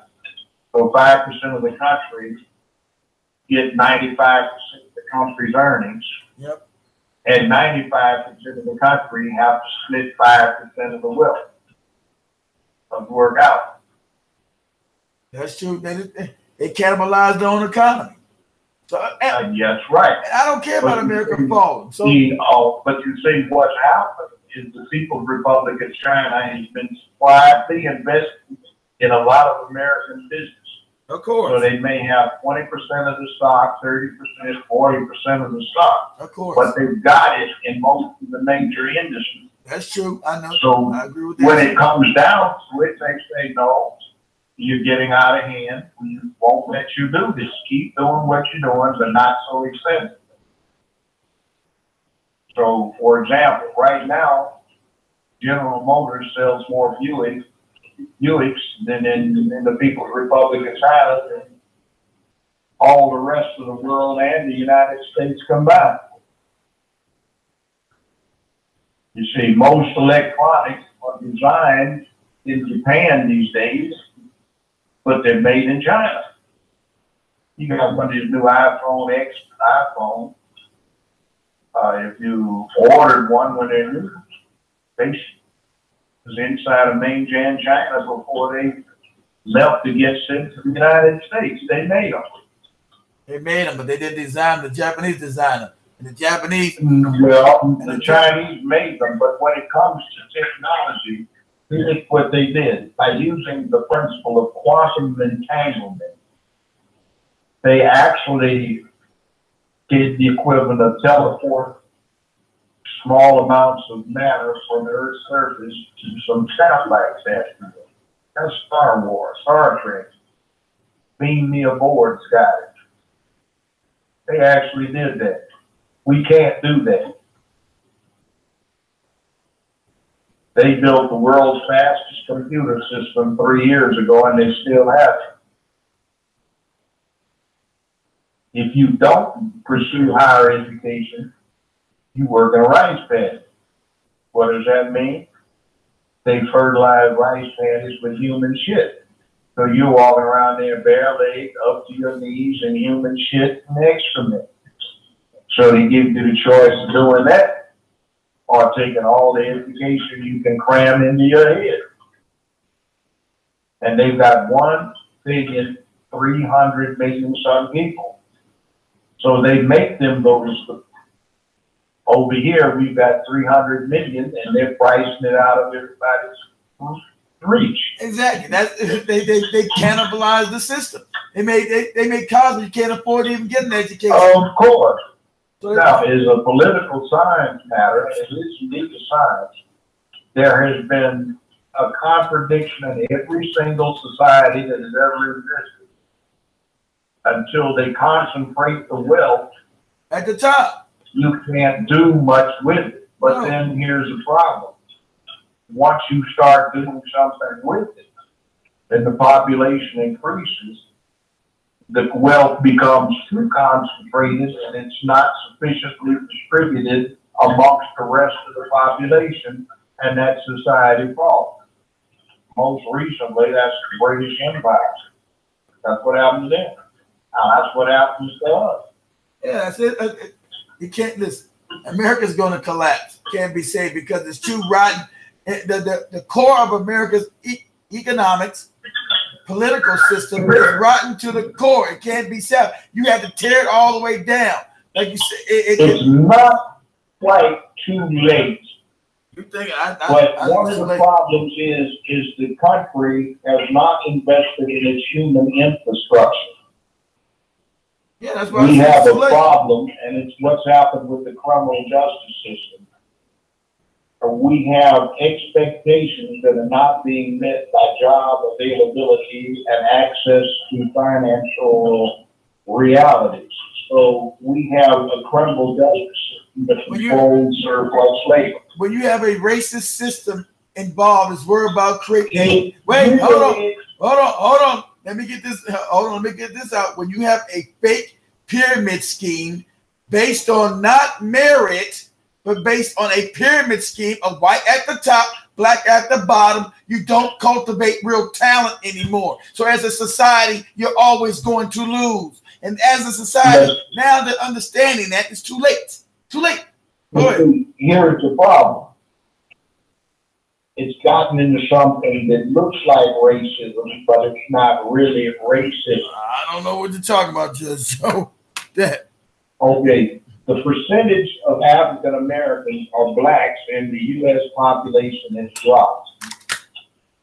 Is what? What is? They say it's 13%. I'm saying it's at least about 17 or 20%. Well, I don't believe dropped. it. What's dropped? It hasn't dropped the none of percentage 13%. Of blacks in the American population. But what has not changed?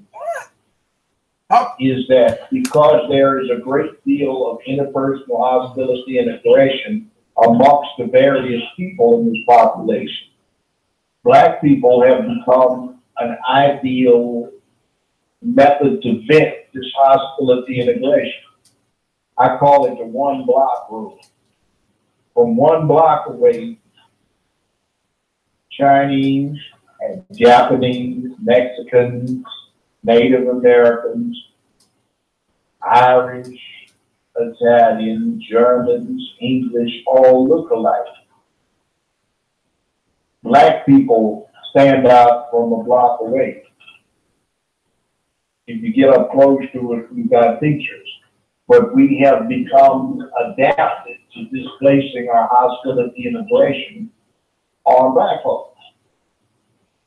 So we serve that purpose. And in essence, the more black we act, the better we serve that purpose. Now, a manifestation of it is blacks in the criminal justice system. The criminal justice system is no longer interested in controlling crime. There are not enough jobs on a certain level and above for the population. So still in the situation of being last hired, first fired, we also become controlled by our proclivity to commit criminal activities, and we get put in the penitentiaries, so we take ourselves out of the job market. So when we take ourselves out of the job market, you see, we never have put up a fight, but white folk will. You get Timothy McVeigh who will buy $200 worth of ammonium nitrate fertilizer and blow up a courthouse in Oklahoma City and kill 250-some people. So to keep Timothy McVeigh from coming into power, you've got the criminal justice system, which keeps down the pressure in the job market.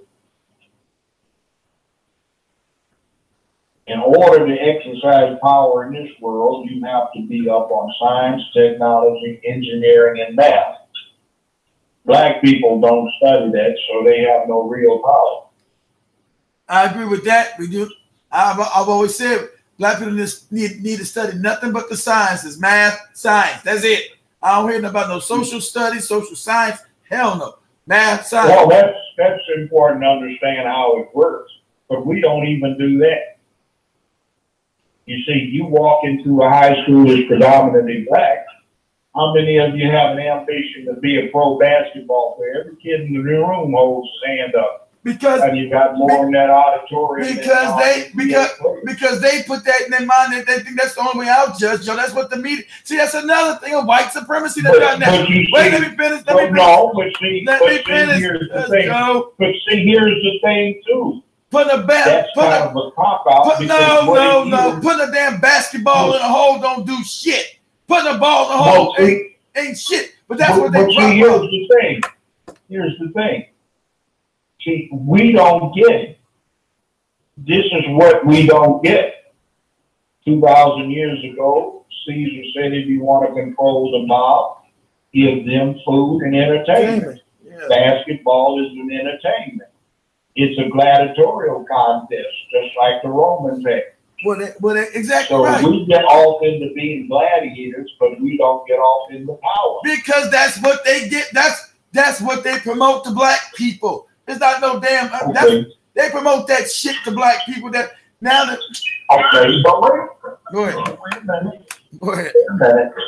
That's where we go wrong. True. You go to Jamaica, you go to the Bahamas, and black folk are in the business. I don't know about that. We aren't. We are in the entertainment.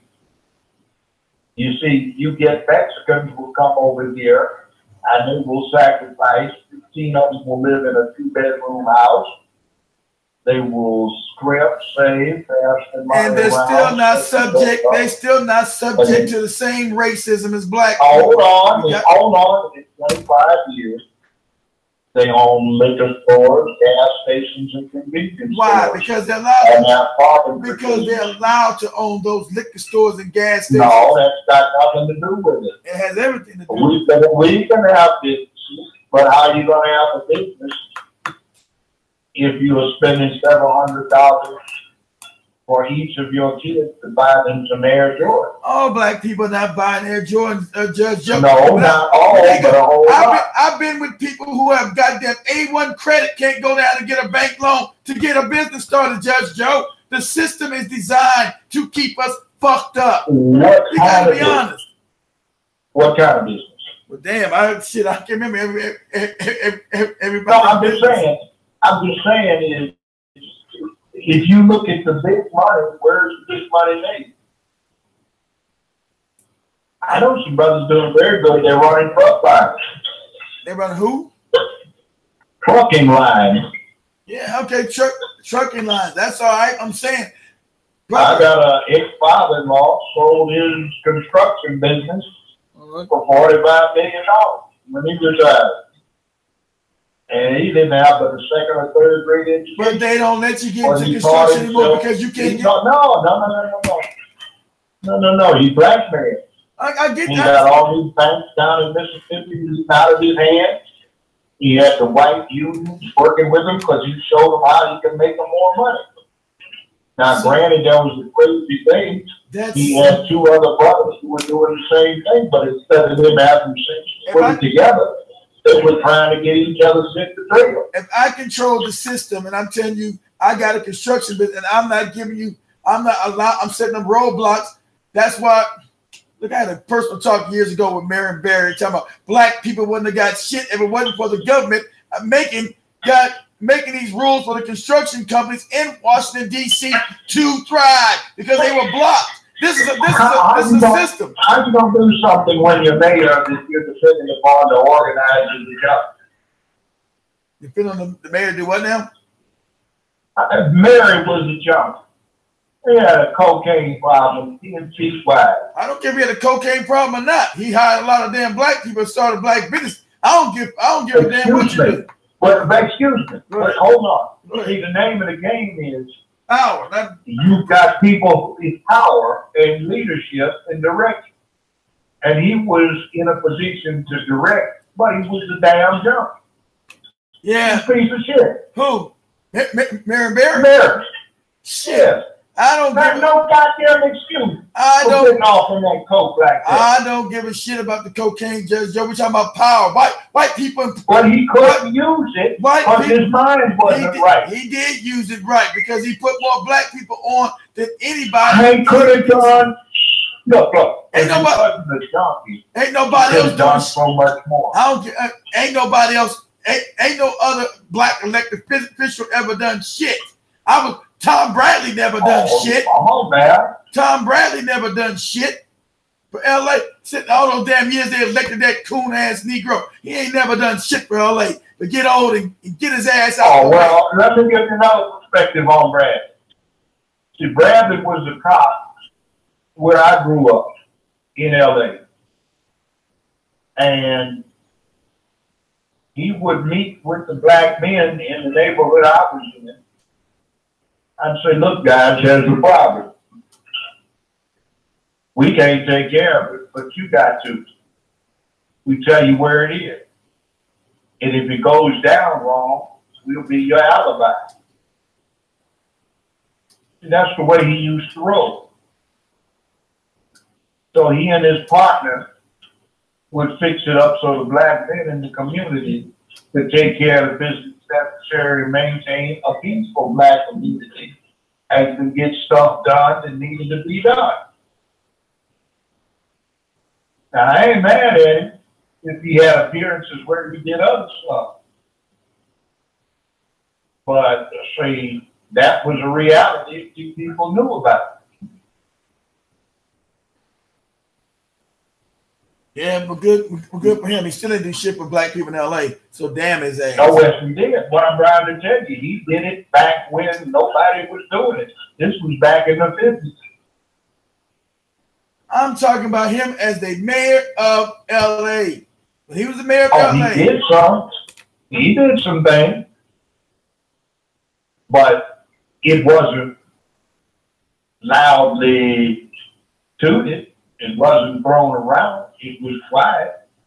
And then the other thing is by the time you got to be mayor in LA, you couldn't trust anybody because half the folk were informants for FBI and police. So he had to cut down what he could do. Yeah. Marion Barry's right there in D.C. with all the informants and FBI right there. He did more shit than Tom Bradley ever did as a cokehead. Marion Barry as a cokehead. He was a cokehead. Yep. He should have focused on his business. I don't care about that shit. I know, but he was detracting from what he could do. He's from Memphis. I know he's from Memphis. And see, that was some stuff you're too young to know about, which was not cool. What's it got to do with being? Marion Barry created more black businesses with government contracts. Wow, shit. The brother did okay, but he's no Messiah. I'm not giving nobody a Messiah. We don't got no Messiah. I'm just trying to say. I agree with that. Give me he one. Wasn't the word stuff. No, give me one black mayor who done anything for black people. Chicago, no. Coleman, Detroit, no. Philadelphia, no. Atlanta, no. Name me one black man who gave a damn. Give me criteria. All right. The police brutality. Okay.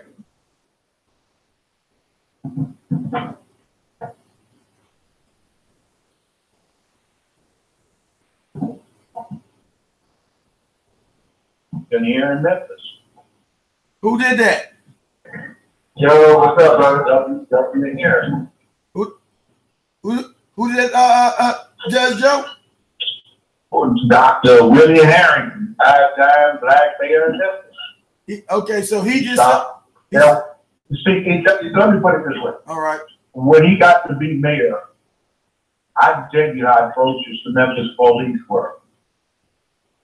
He put down a rule. He would not appoint a chief of police who was once appointed in for life, a civil service position. They only dealt with what they call director of police, who said at the whim of the mayor. And he appointed nothing but black men to be director of police. He said, but if the police do anything that even slightly smells wrong and you don't correct it, you'll be fired before you get home. And he did that.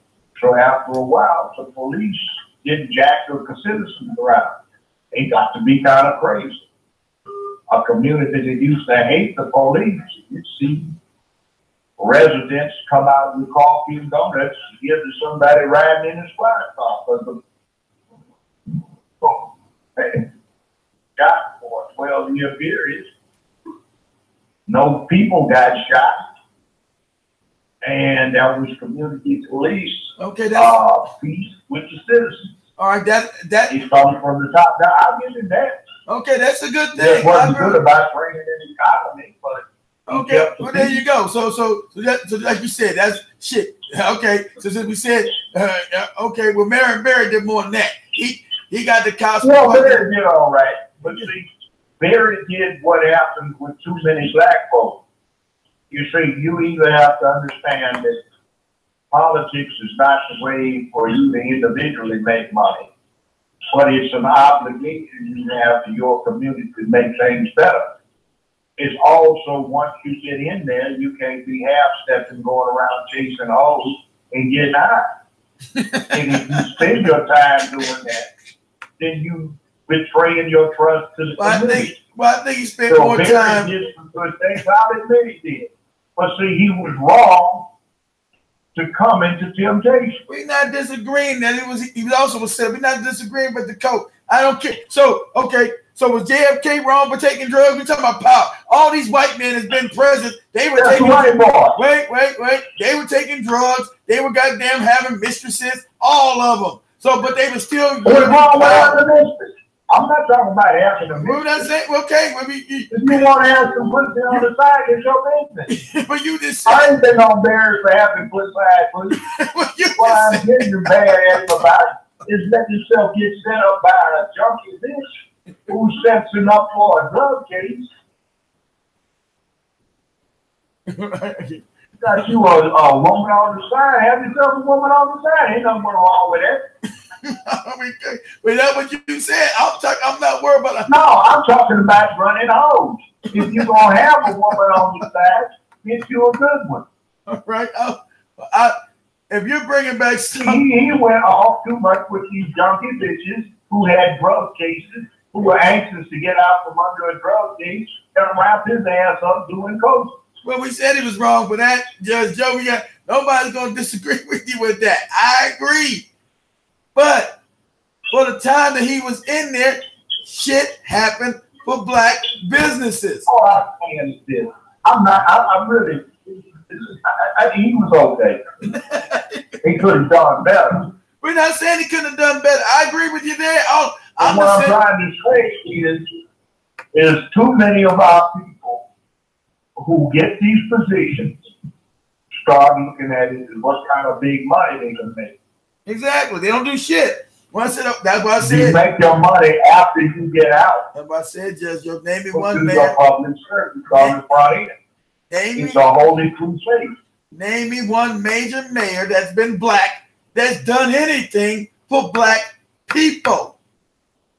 There's been one or two of them. None of them. Shit. Some of them.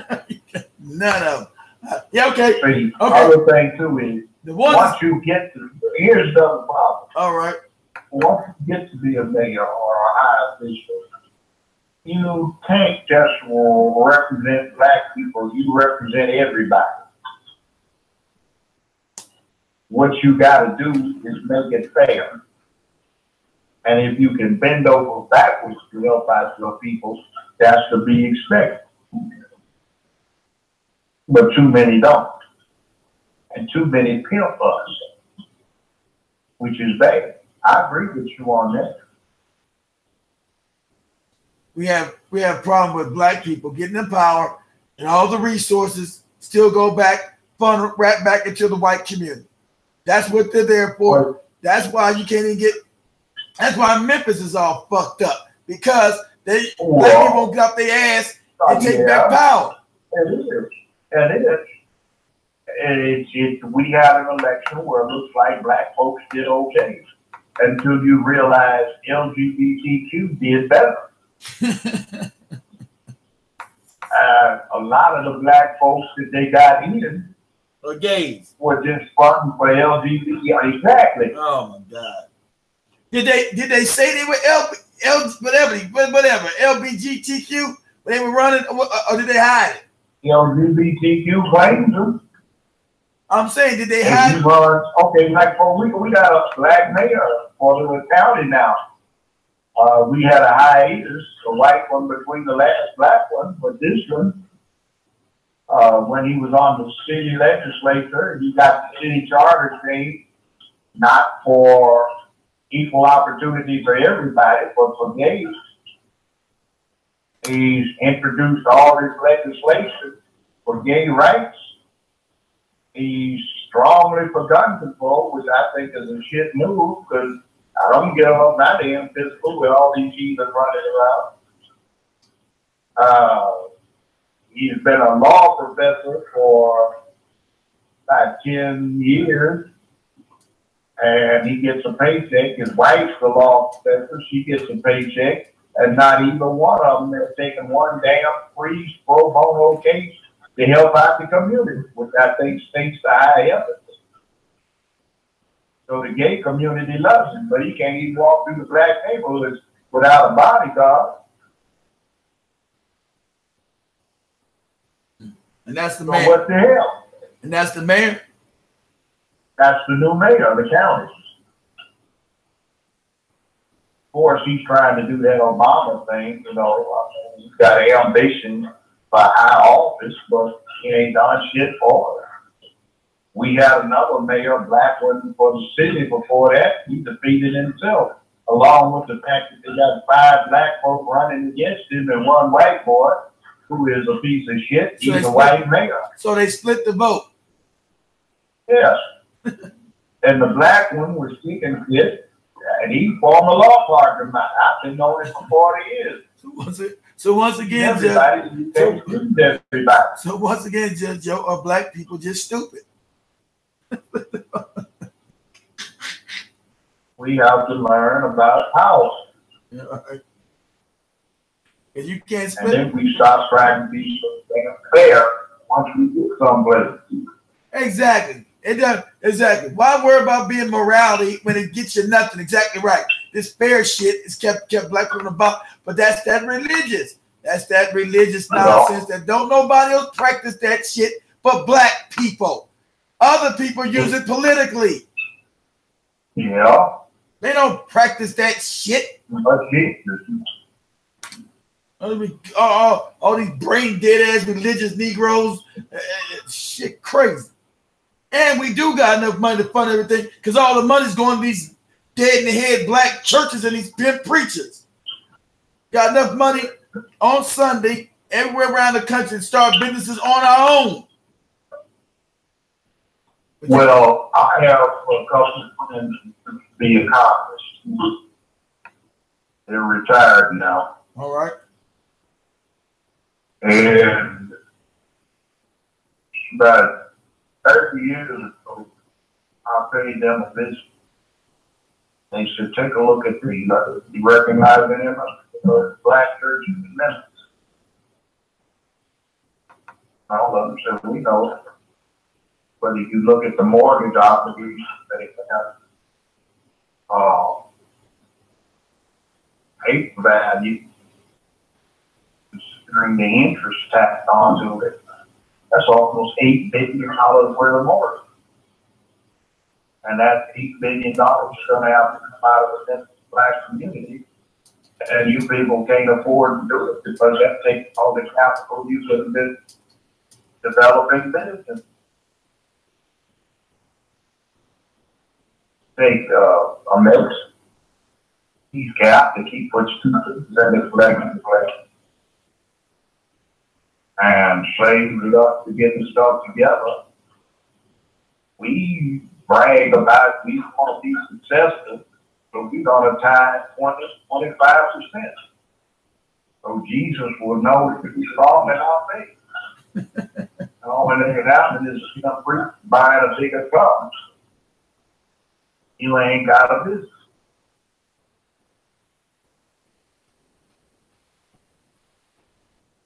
We're stupid. Oh, ding, ding, ding. We gotta get smart.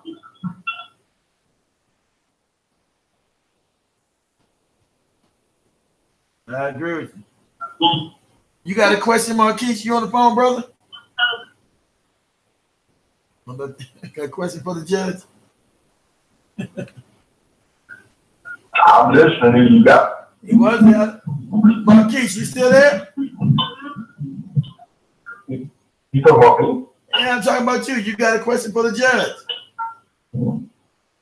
You on the line? You call me Mr. X1? Huh? You call me Mr. X1? Well, I don't know. Mr. X been incognito for 30 years. So what's going on with you, Mr. X? I'm still angry, brother. You got a question for Judge Joe Brown? Yeah, actually I do. All right, go ahead. I used to watch the show just like everybody else. And I always wondered what would happen if one of the you judges had gotten conscious and seen what was going on. How long do you think you would stay in your seat? When you realized stuff was happening, how long you thought you had before they got rid of it? I think Judge Joe stepped down. I'm having a hard time getting him. I think it's bad. Yeah, he's going out and out too. I could barely. He's saying when you seen stuff started going bad as a judge, how long did it take for you to decide to step down? I mean, I didn't step down because I saw it bad. I just took the opportunity to get up home and just to reach a lot of people felt me to the time. And I thought the main thing focus on was indirectly at the bottom of racism was the attempt to emasculate the society. So I started talking about that. So his answer is, Mr. X, he seen the society was trying to turn black men into homosexuals. Emasculate them, yeah. Well, if they're not going to be, they're trying to turn the whole society into an effeminate thing. Exactly. So he should have. See, that's their right to do what they do. It's the right. But it's also our right to do things. So are you claiming to be homophobic, Judge? I'm not homophobic. All right. Doesn't bother me. But they had a picture of Charlize Theron, that actress. Oh man, that old no good South African bro that destroying these children's mind by putting them in with girls' clothing. Yeah, exactly. They approve of it, but that's the metaphor for what's happening with the whole country. But she adopted a black boy who's 8, 9 years old, and she's turning him into a sister. She got him walking around spaghetti strap sundress in jumpsuits and stuff. See, so he is like white feminists to come in and collaborated with the music industry, and they are sissified black men. Exactly. And through them, sissified white men. See, that's what the Trump is. Trump represents masculinity, the white boy. Masculinity and racism. Well, they don't look at it as racist. Oh, they know yes, they do. Judge. No, they don't look at it that way. See, you got to understand this. White boys don't look at this as racist. If I can give you what one gave me, it's like people and dogs. All right? All right. Some dogs have pink ribbons around their necks, and they get up in the bed. They get closer to the pussy in the house than the guy does. Hold on, what now? The dog? Whoa. The dog is a member of the family. All right. If something happens to the dog, everybody cries. All right. And if your dog shits up your yard, you take a bag and you get it up. Or you take it for a walk and you pick it up and you dispose of it. If you don't want a dog shitting in your yard because you try to run him off, your dog. Some people don't like dogs. Get that thing away from me. I can't stand dogs. And then other people, they like being around dogs. Sometimes their dogs behind chain link fences, and they slather all over the place. That's junkyard dogs. And you're a damn fool if you climb over into the junkyard where that dog is. And then they got other kind of dogs that even if he's behind a fence, you walk on the other side of the street or even around the block.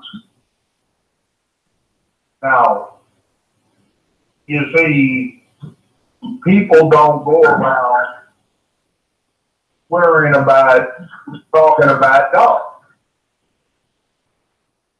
You either a dog person or you're not. You may be a cat person. You may like both. But you see, white folks look at us like we look at dogs. They don't pay attention to it in terms of anything to remark on. You either like dogs, if you're fond of them, you got 1 or 2 or 3 at home, or you don't like dogs. So they either don't like black folk, or black folk are all right. But even if you got 1 at your house, you don't get up on the white sofa. But you don't think anything is unusual about you putting your dog off of the white sofa in the living room. See what I'm saying? All right. We have to be the dog in this equation. So we get all talked about racism or dogism, and they don't look at it that way.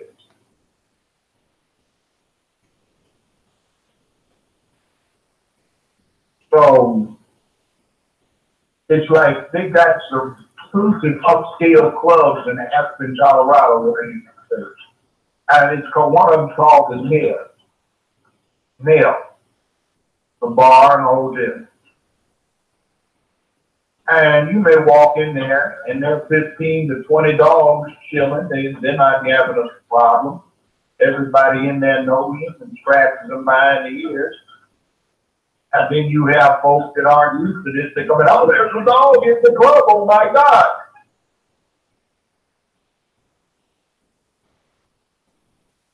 I don't know if I'm getting across with this, but it's like when you start talking to white folks, they aren't looking at it the same way we are. Because they're racist. Of course they don't look at it the same way. They're crazy. They are like, they look at us. Oh, I lost you, Judge. Are you there? I'm here. Okay. Go ahead. All right. I thought I lost you. I thought your phone went out for a second. No, we lost you. We have to understand, we don't get to square one. You know why we don't get to square one with them? I'm listening. Is we all fight. Exactly. Oh, I agree with that. They don't respect it. Don't nobody respect nobody who's a coward. Don't nobody respect nobody who rolls over and gets and allows them to run over you. I agree with that. We agreement with that. That's where the problem is. Exactly. I had a white guy, be an old white judge 40 years ago. Lloyd Brown, I don't know who it is with your people, but you don't stand up and fight for nobody. He said, I was in Germany, World War II, fighting them Nazis. But there's a Mercedes-Benz parked in my driveway. He said, my brother got wounded 3 times on Iwo Jima. But there's a goddamn Toyota parked in the driveway. And they name trains and races after Native Americans. They don't name shit after black folks because y'all don't fight. I agree with that. I agree with that. So we beat the shit out of each other at 19, 20 years old, and then we best friends for life.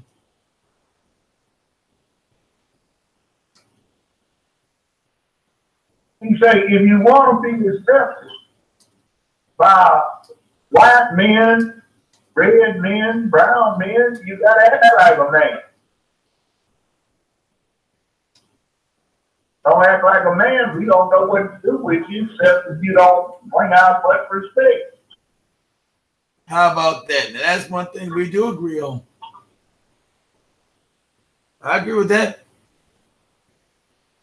See, so what I'm trying to say is before you focus too much on white folks, they're fucked up. They give us all kinds of problems. They put us in this thing, but see, the trick of it is we can't get out of this situation until we man up. I agree with that too. We were supposed to, we were supposed to put an end to white supremacy, period. Black men, you're right. We were supposed to put an end to this shit. I agree with this, Judge Joe, by all means necessary. And I mean with some of us dying. We're supposed to You're supposed to be concerned about your next generation, not your ass. About you. So if some of us gotta die, we gotta die. We were supposed to go out here and meet these people toe to toe. And make this change. Yeah. So I agree with you there. I agree with I agree with that white judge. He told you that. We're in agreement. Oh, yes. That's why it's a joke. All that Martin Luther King, they don't respect none of that shit. Shit was a joke. It left us more coward than we are today.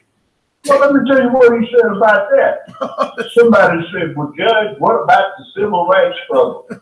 And he say, sir, when you're down on your knees and somebody beating you across your head till they feel guilty about it, that ain't no struggle. That's getting your ass whooped. Until they feel guilty. Exactly right. Exactly right. I'm glad we got some truth telling going on with some people. They're giving a load of hog shit. Black people run around with the religion and the Martin Luther King myth that's made you now more vulnerable than ever. That you were supposed to put up this damn fight. They don't want to show you. That's why the channel got banned when I was showing you guys. LA was fighting. Chicago people were fighting. Detroit was fighting. New Jersey was fighting. They were riding to the street shooting guns. Not everybody was walking along, holding hands, and singing all kind of dumbass songs. Ain't it the truth? What you see as another kind of thing too. How many fist fights you hear about in Chicago? During that time? People be shooting each other. Yeah. But they don't punch it out. See, the main thing is you got a grievance against somebody, you punch it out. Even doing drive-bys, ambushing folks, like you at war with somebody you don't even know.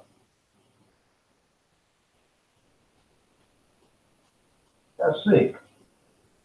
But we are sick people. You understand? We haven't been healed. We are sick people made sick by integration. Because nobody said integration made us worse. We wanted equal resources. And isn't it funny? Those business owners came and Martin Luther King said, we do not want this. This will destroy our businesses. Oh no, we're going to unite with these white people. We don't want that. We just want our resources, our tax dollars to go to support us and our children. How about that? But the NAACP that was started by white people and never represented nobody black, period. You keep that NAACP nonsense. Well, they went for the integration against when they had the rule of the board versus the Brown versus the Board of Education in Kansas. They did not. The people, the family didn't even want that. That was set up by Thurgood Marshall, sorry ass, with these NAACP people. Well, Thurgood Marshall was not a punk. No, not that coon. No, well, he wasn't even a coon. Yes, he was. No, he was notorious for taking a baseball bat to somebody's head. He used to fight a lot.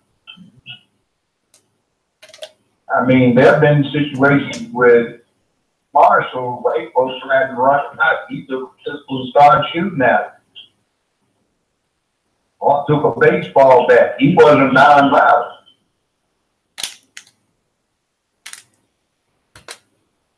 Well, he sure was he sure was non-black. He was against brother was actually down. Or the call. I disagree. I disagree. See, you have to understand when he was doing his thing. Okay, for example, I travel with my family. We come from LA to visit folk in the South, all right? Okay. We had to travel at night. We didn't travel by day because you didn't want to run into the state police. That's true. Everybody had a bedpan and they had these canvas water bags on the front of the car. So Sinclair Oil had a black directory of places blacks could stop and eat at when they were traveling. And you'd stop at the colored motel, eat during the day. Well, you mentioned we actually own motels. How about that? We don't own none now, but go ahead, Judge Joe. Okay, next thing happened, you couldn't find a motel. They got a list of private homes where you could stay for a small amount.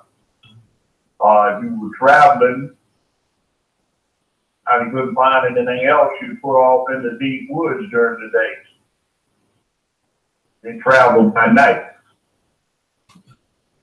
Sometimes you'd have to stop and get something. What in America? Old man would have to say, can I buy this here?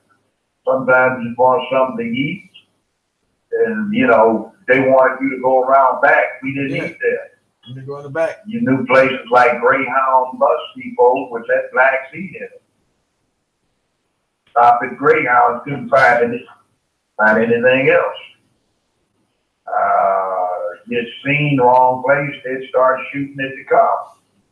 What a wonderful country. Old Brick said it. That's just traveling around being black. That's right. So see, that shit was dangerous. And they don't see it as racism, like you said. They don't believe in racism. And all so crazy. Well, okay, but you see what Thurgood Marshall was doing was stopping that shit. By the way, there weren't any laws. What he did most of his work under were the ASPCA Acts, the American Society for the Prevention of Cruelty to Animals. The theory was if you couldn't do it to a dog, you couldn't do it to a Negro either.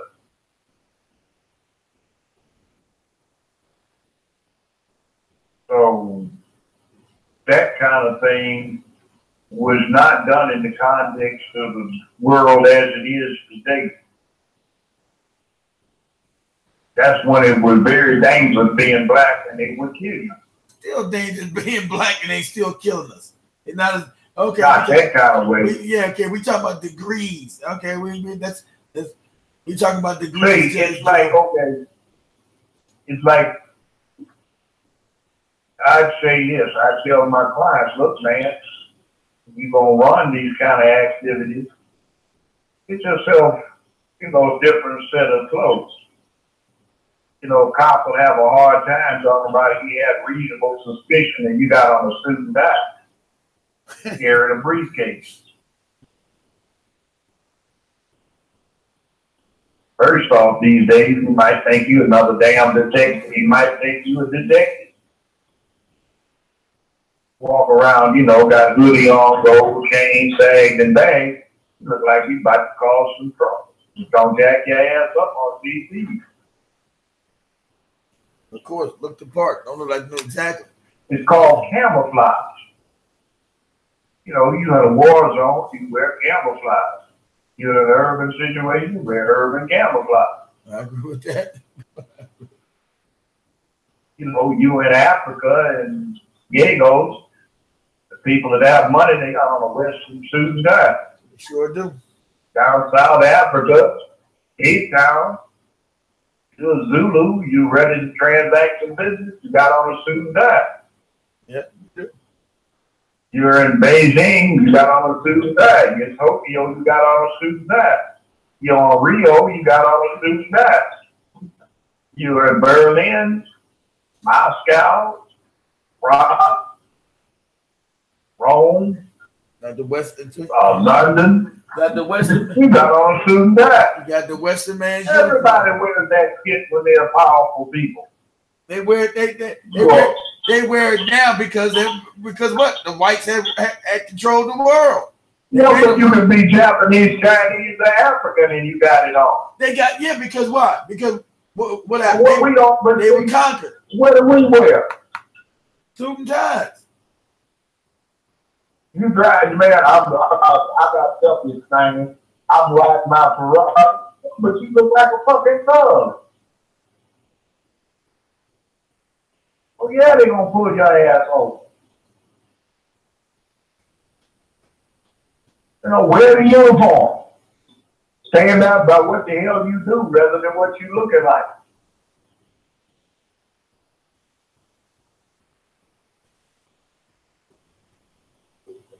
You know, I mean, you can be black, brown, red, and yellow everywhere in the world and they're dressed alike. I mean, white folks may have started the custom in one suits, but it's the uniform. Of course. So you flying in a jet plane and your pilot is using English. I don't care who owns the airline.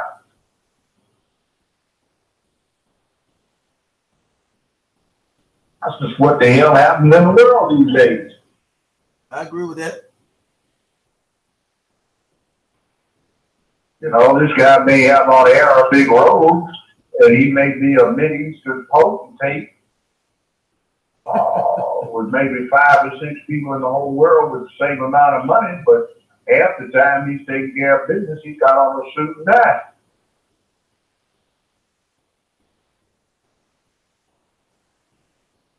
So, you moving merchandise? So you want to look like you moving merchandise? Hey man, I'm a dope man. You know, check me out.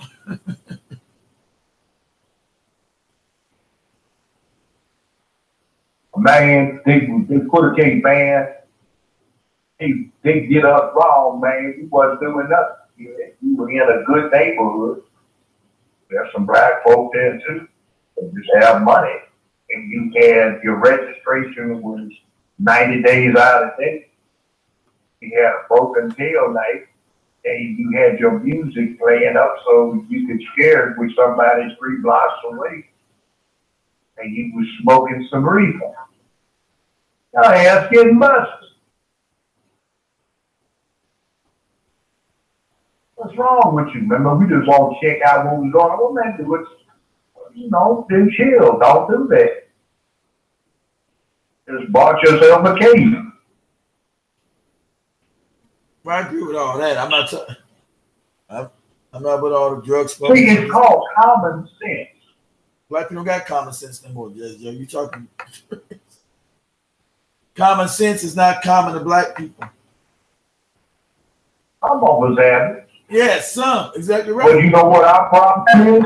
Religion. It's the lack of manhood these days.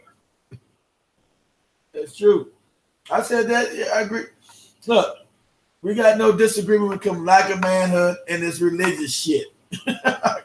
And so it's racism, but which one is the bigger problem? Lack of manhood to get us to act right? Christianity to paralyze us? Or racism that takes advantage of the fact that we don't fight back?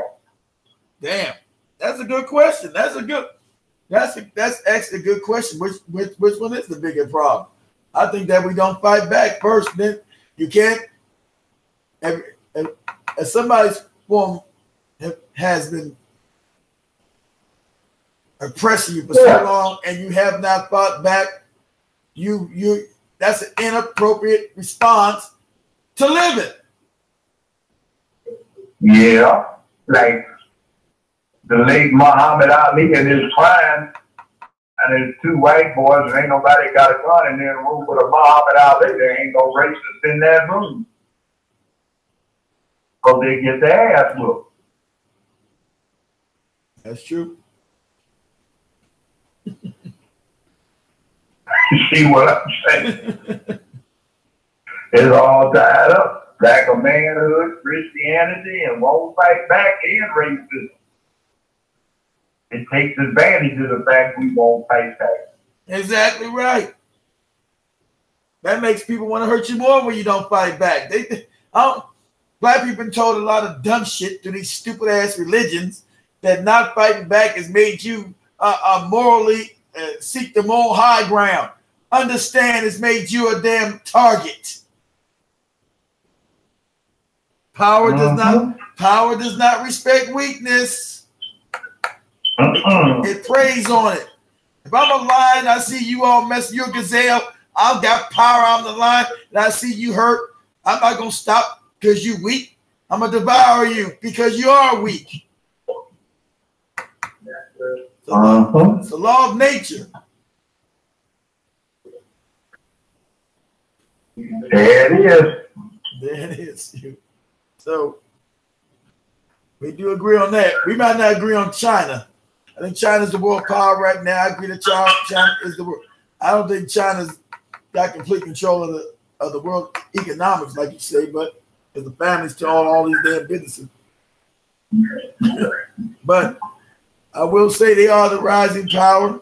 I will say it won't last for long. Because hopefully these two Zulus you're talking about can implement some kind of unity within Africa. So I'm gonna put my faith on these two Zulus that you're talking about, the two kings. See what they're talking about. See, let me explain something about Africa. Go ahead. In this country, we are dependent on Africa to give us status. Black folks. They are. I'm not depending on Africa to give us status. I'm depending on Africa to get his shit together so it can take his rightful place. But see, the problem is what you say is likely to be the case, but what's weird about it is black folk in this country are likely to be the ones that boost Africa to get someplace. I'd like to do what? Judge Joe, you'd like to do what now? The black folk in this country are likely to be the factor that gets Africa someplace. They are likely to be the Africa to get someplace. Say it again. So in other words, black people from America Yeah. are likely to be the agency that gets Africa someplace. Probably so. They probably the ones because they probably help. In other words, we see. Here's what I was getting at. I agree with that. We look at being Afrocentric is the answer, but we are not going to get the answer from that. But we can become the answer for Africa. I don't think being Afrocentric is the answer. I think black unity is the answer. That may be, but then again, you have to look at this too. Even with white folks, are the Russians all that friendly with Americans? The Russians get on code when they got white people get on code when they got to fight black people. So there's Russians in America. Yeah. There's Russians, Yeah. Polacks, all that. And anyway, those are ethnicities. They all culturally they're all Germans to begin with. The Portuguese is German. The Spanish are German. The French are German. The English are German. The Russians are Germans. Culturally, they are separate people now, but they are all German tribes. They were the Visigoths, the Goths, the Franks, the Burgundians, the Anglo-Saxons, the Rus. Those are all Germanic people. So whether they when they need to get on code to fight us, they will. They're German. They're German. Well, all of them. here's the thing. How many folk died in World War II? About 25 million. That was just the Russians. You're right. You're right. I will agree. So maybe Somewhere around 100 million people died. I agree with that. So white folk killed each other off to the tune of 100 million. That's right. That was a tribal. That was an intertribal war, as I've always called it, German against German. Intertribal. Oh, these black people practicing tribalism. Well, you do too, because you guys are all Germans. And as a white professor told me, you know, Keith, you're right. You goddamn right, I'm right. You'll get that work messing with me. Don't come with me with that Portuguese, Spanish, all that. You guys, you're Germanic people. You're the same people that sacked Rome. You're the gods. Well, remember that Hitler was calling Russians Slavic southern creatures. Yeah, they were the Slavic. Yeah, those are the Slavics. Those were the lower Germans who were the slaves. That's where the term slave comes from, Slav. They were the lower Germans. We were calling them slaves. Yeah, they were the slaves of the Germans. Historically, they were the slave of the Germans, and all of a sudden, now they're probably the number one Germanic tribe outside of America that exists. Well, yeah, but the Russians whipped that German ass. Exactly. They had a little help from the damn America's giving them some damn equipment, but Stalin was smart. They had some help. Yeah, a lot of help. Not fighting the war, but in equipment. Stalin took the people back inside the interior of Russia to prepare building what the arms. U.S. did for Russia is give them a lot of trucks. The Russians had the T-34 and the Stalin tank. Best tanks in the world, and they got a tank army. I said what the U.S. did is they put up B-17s for bait to bring up the Luftwaffe and T-51s to shoot down the German Luftwaffe so they could not have air superiority over the Russian battlefield. Yeah, but I agree with that. And the Red Army kicked their ass. Well, I agree with that. I said that. I said it was the. I've always said, everybody knows the channel. I said it was the Russians that won World War II, not the Americans. The Western Front was not the real war. It was the Eastern Front fighting the Russians. That was the real war. I said the Russians were the ones who won World War II in Europe. I've said that. So we have no disagreement, Judge. That's historic. That's just a fact. That's why when Russia conquered all of it, and they asked, well, can you give it back? Russia said, we're taking all of it. We're not giving shit back. We're taking all. Stalin said, we're taking all of it. He said it unmanufacturally to them, FDR and then Truman. We're taking all of it and we're keeping it. And they kept it for damn near 50 years.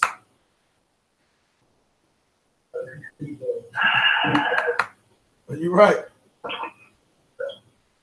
But they also exterminated a lot of black people in Russia too. A lot of the black people that lived in Siberia were exterminated. That's another thing of history nobody knows, wants to understand. Exterminated millions of black people that lived in Siberia at the time, who were native Russians. A lot of ethnic cleansing went on.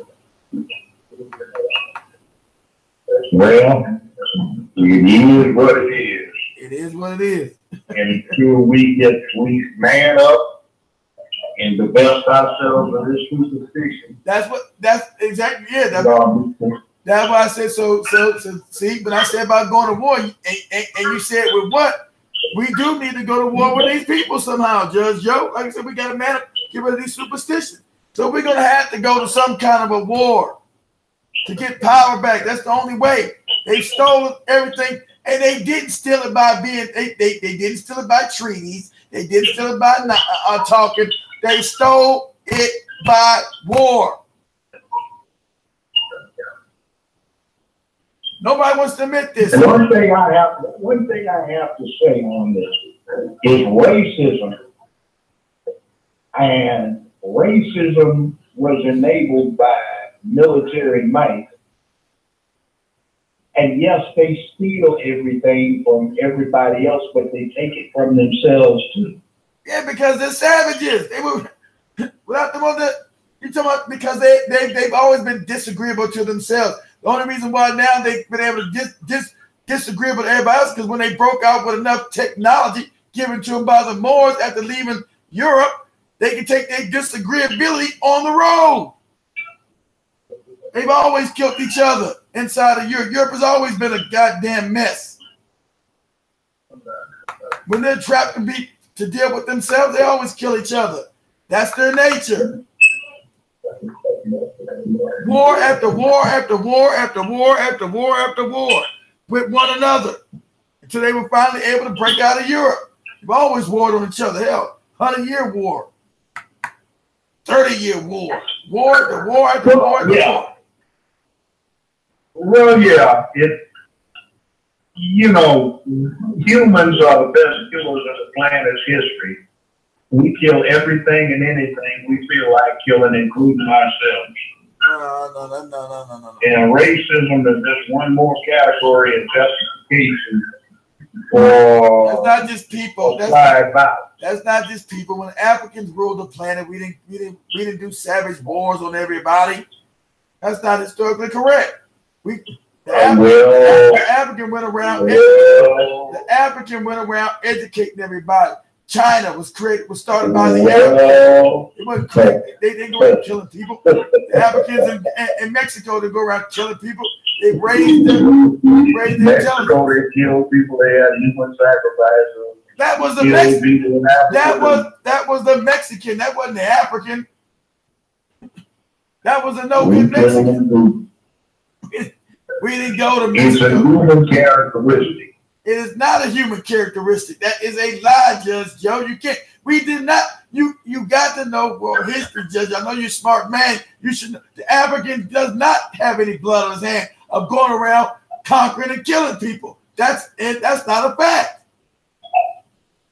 You can't tell me one thing in history where an African went around killing, slaughtering other people. It doesn't exist. The Africans started China. Africans started Mexico. Yeah.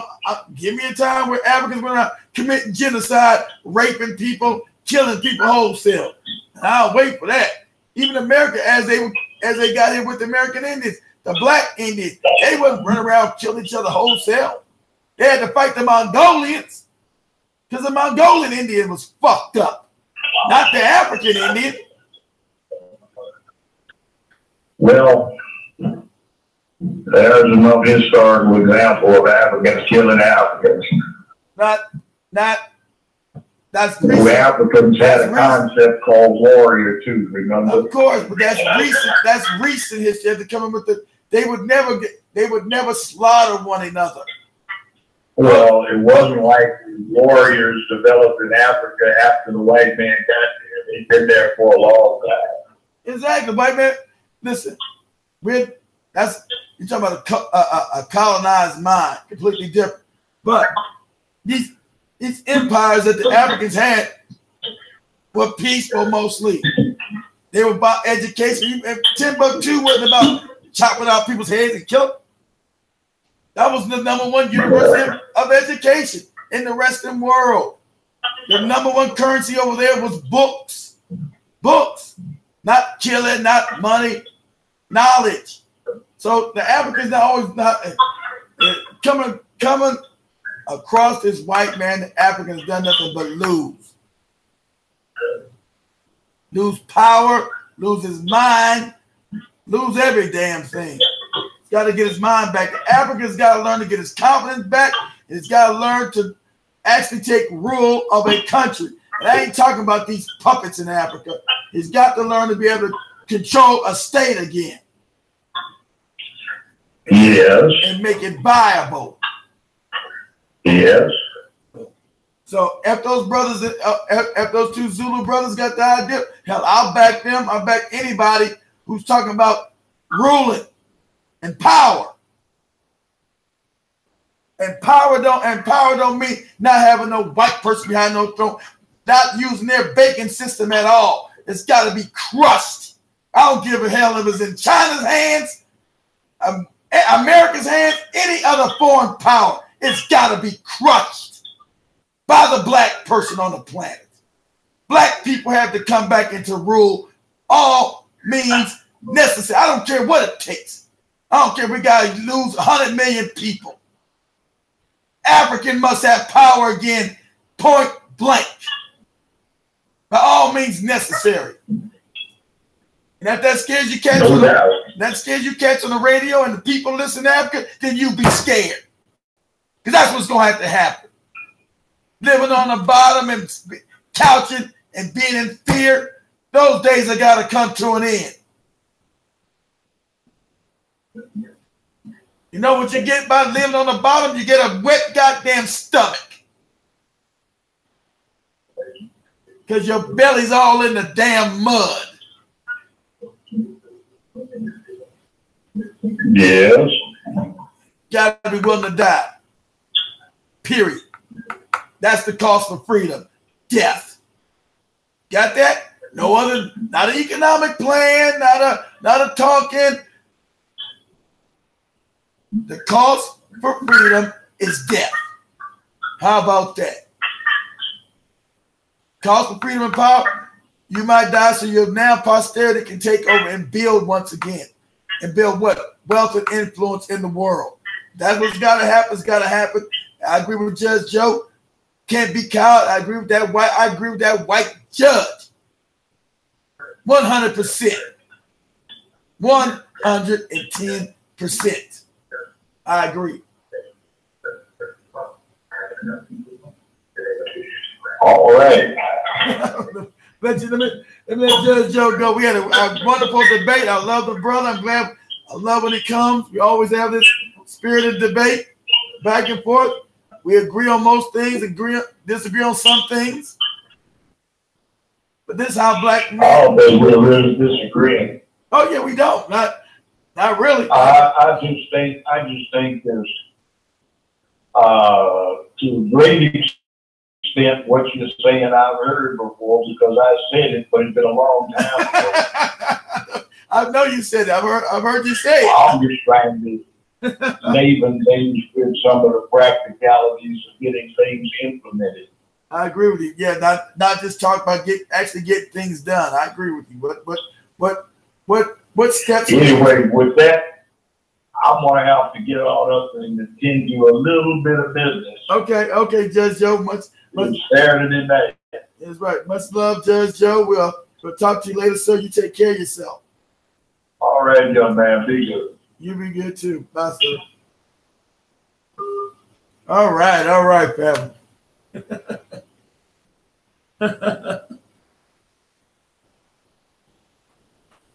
All right, y'all. On YouTube, on the old station. The old one. Gotta have this one up. So,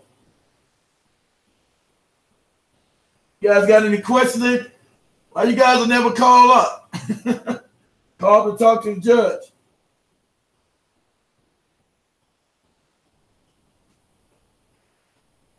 Of course, he is hand. About time. What's going on, G-Man? Well, it's been a three-hour route with the judge.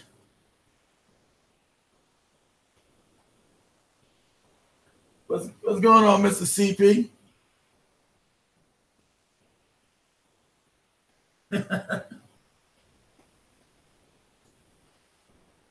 That is what's up.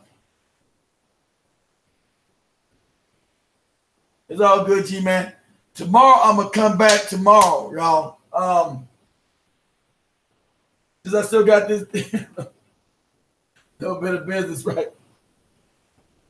The rest of Hennessy is right. That's right, Hank. What I'm going to do, I'm going to come back tomorrow and finish that joint of how the universe was made and created and everything else tomorrow. So make sure you guys hit the notification. I'm going to use Facebook to share these videos instead of the website. So we'll use this old Facebook. I mean this old YouTube channel until they find out about it and shut it down. Even I forgot I had this channel. I never put nothing on this channel. This channel is like 2 years old. Never put no content on. I just know. I said, damn, I still got one they ain't fucked with yet. So tomorrow, make sure you guys, we're going to do a little earlier, okay? We're going to come back and do some spiritual shit tomorrow. Hey, boy, these goddamn flies in Florida, shit. I'm being inundated with flies down this joint. Where the hell are they coming in from?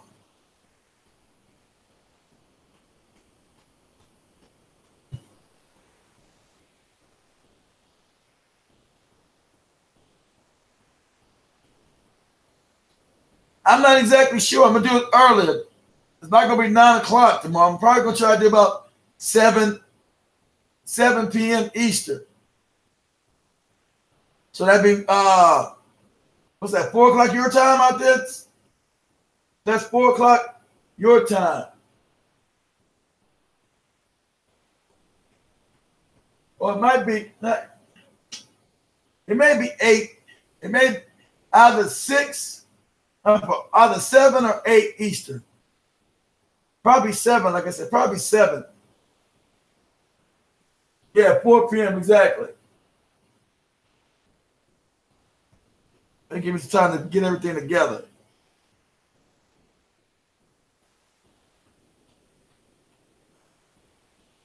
So I'm gonna call it a night, y'all, for my voice goes. I'm gonna turn. I gotta get some damn sleep. No music tonight. Whatever playing on the damn radio station is playing. Gonna be on automatic pilot shit. So I'm gonna end this. Much love to everybody.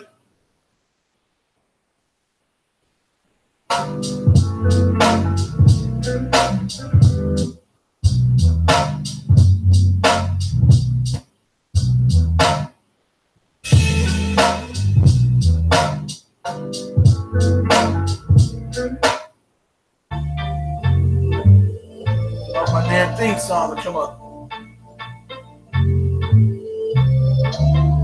You guys have a good night too. Shit. Turn those other goddamn cameras off. Woo! Who's calling this? You wrapping up the show? Hold on. Let's see who's calling. Hold on. Who's calling in? It's Kimberly. What's going on, Sister Kim? What's up? You on air? Am I on my voice on air? Yeah, you on air. I'll wait. I'll talk to you later. All right. All right.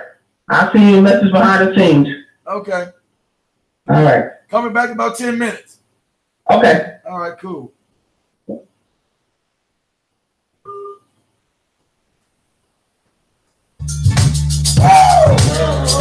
Yeah.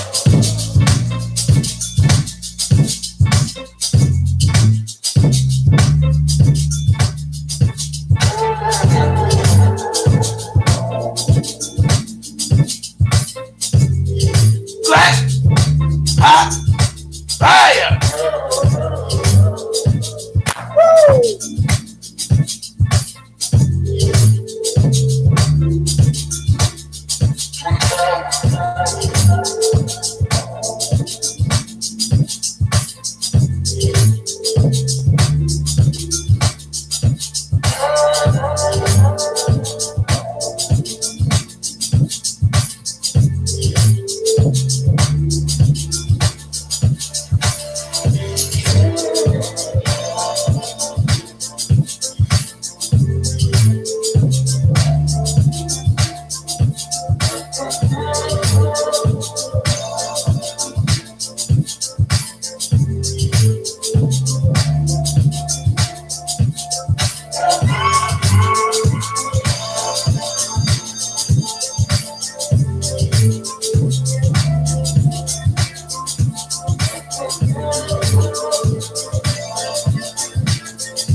Have a good night, everybody. Good night. Good night. Good night to the fam. Good night. Good night. Woo!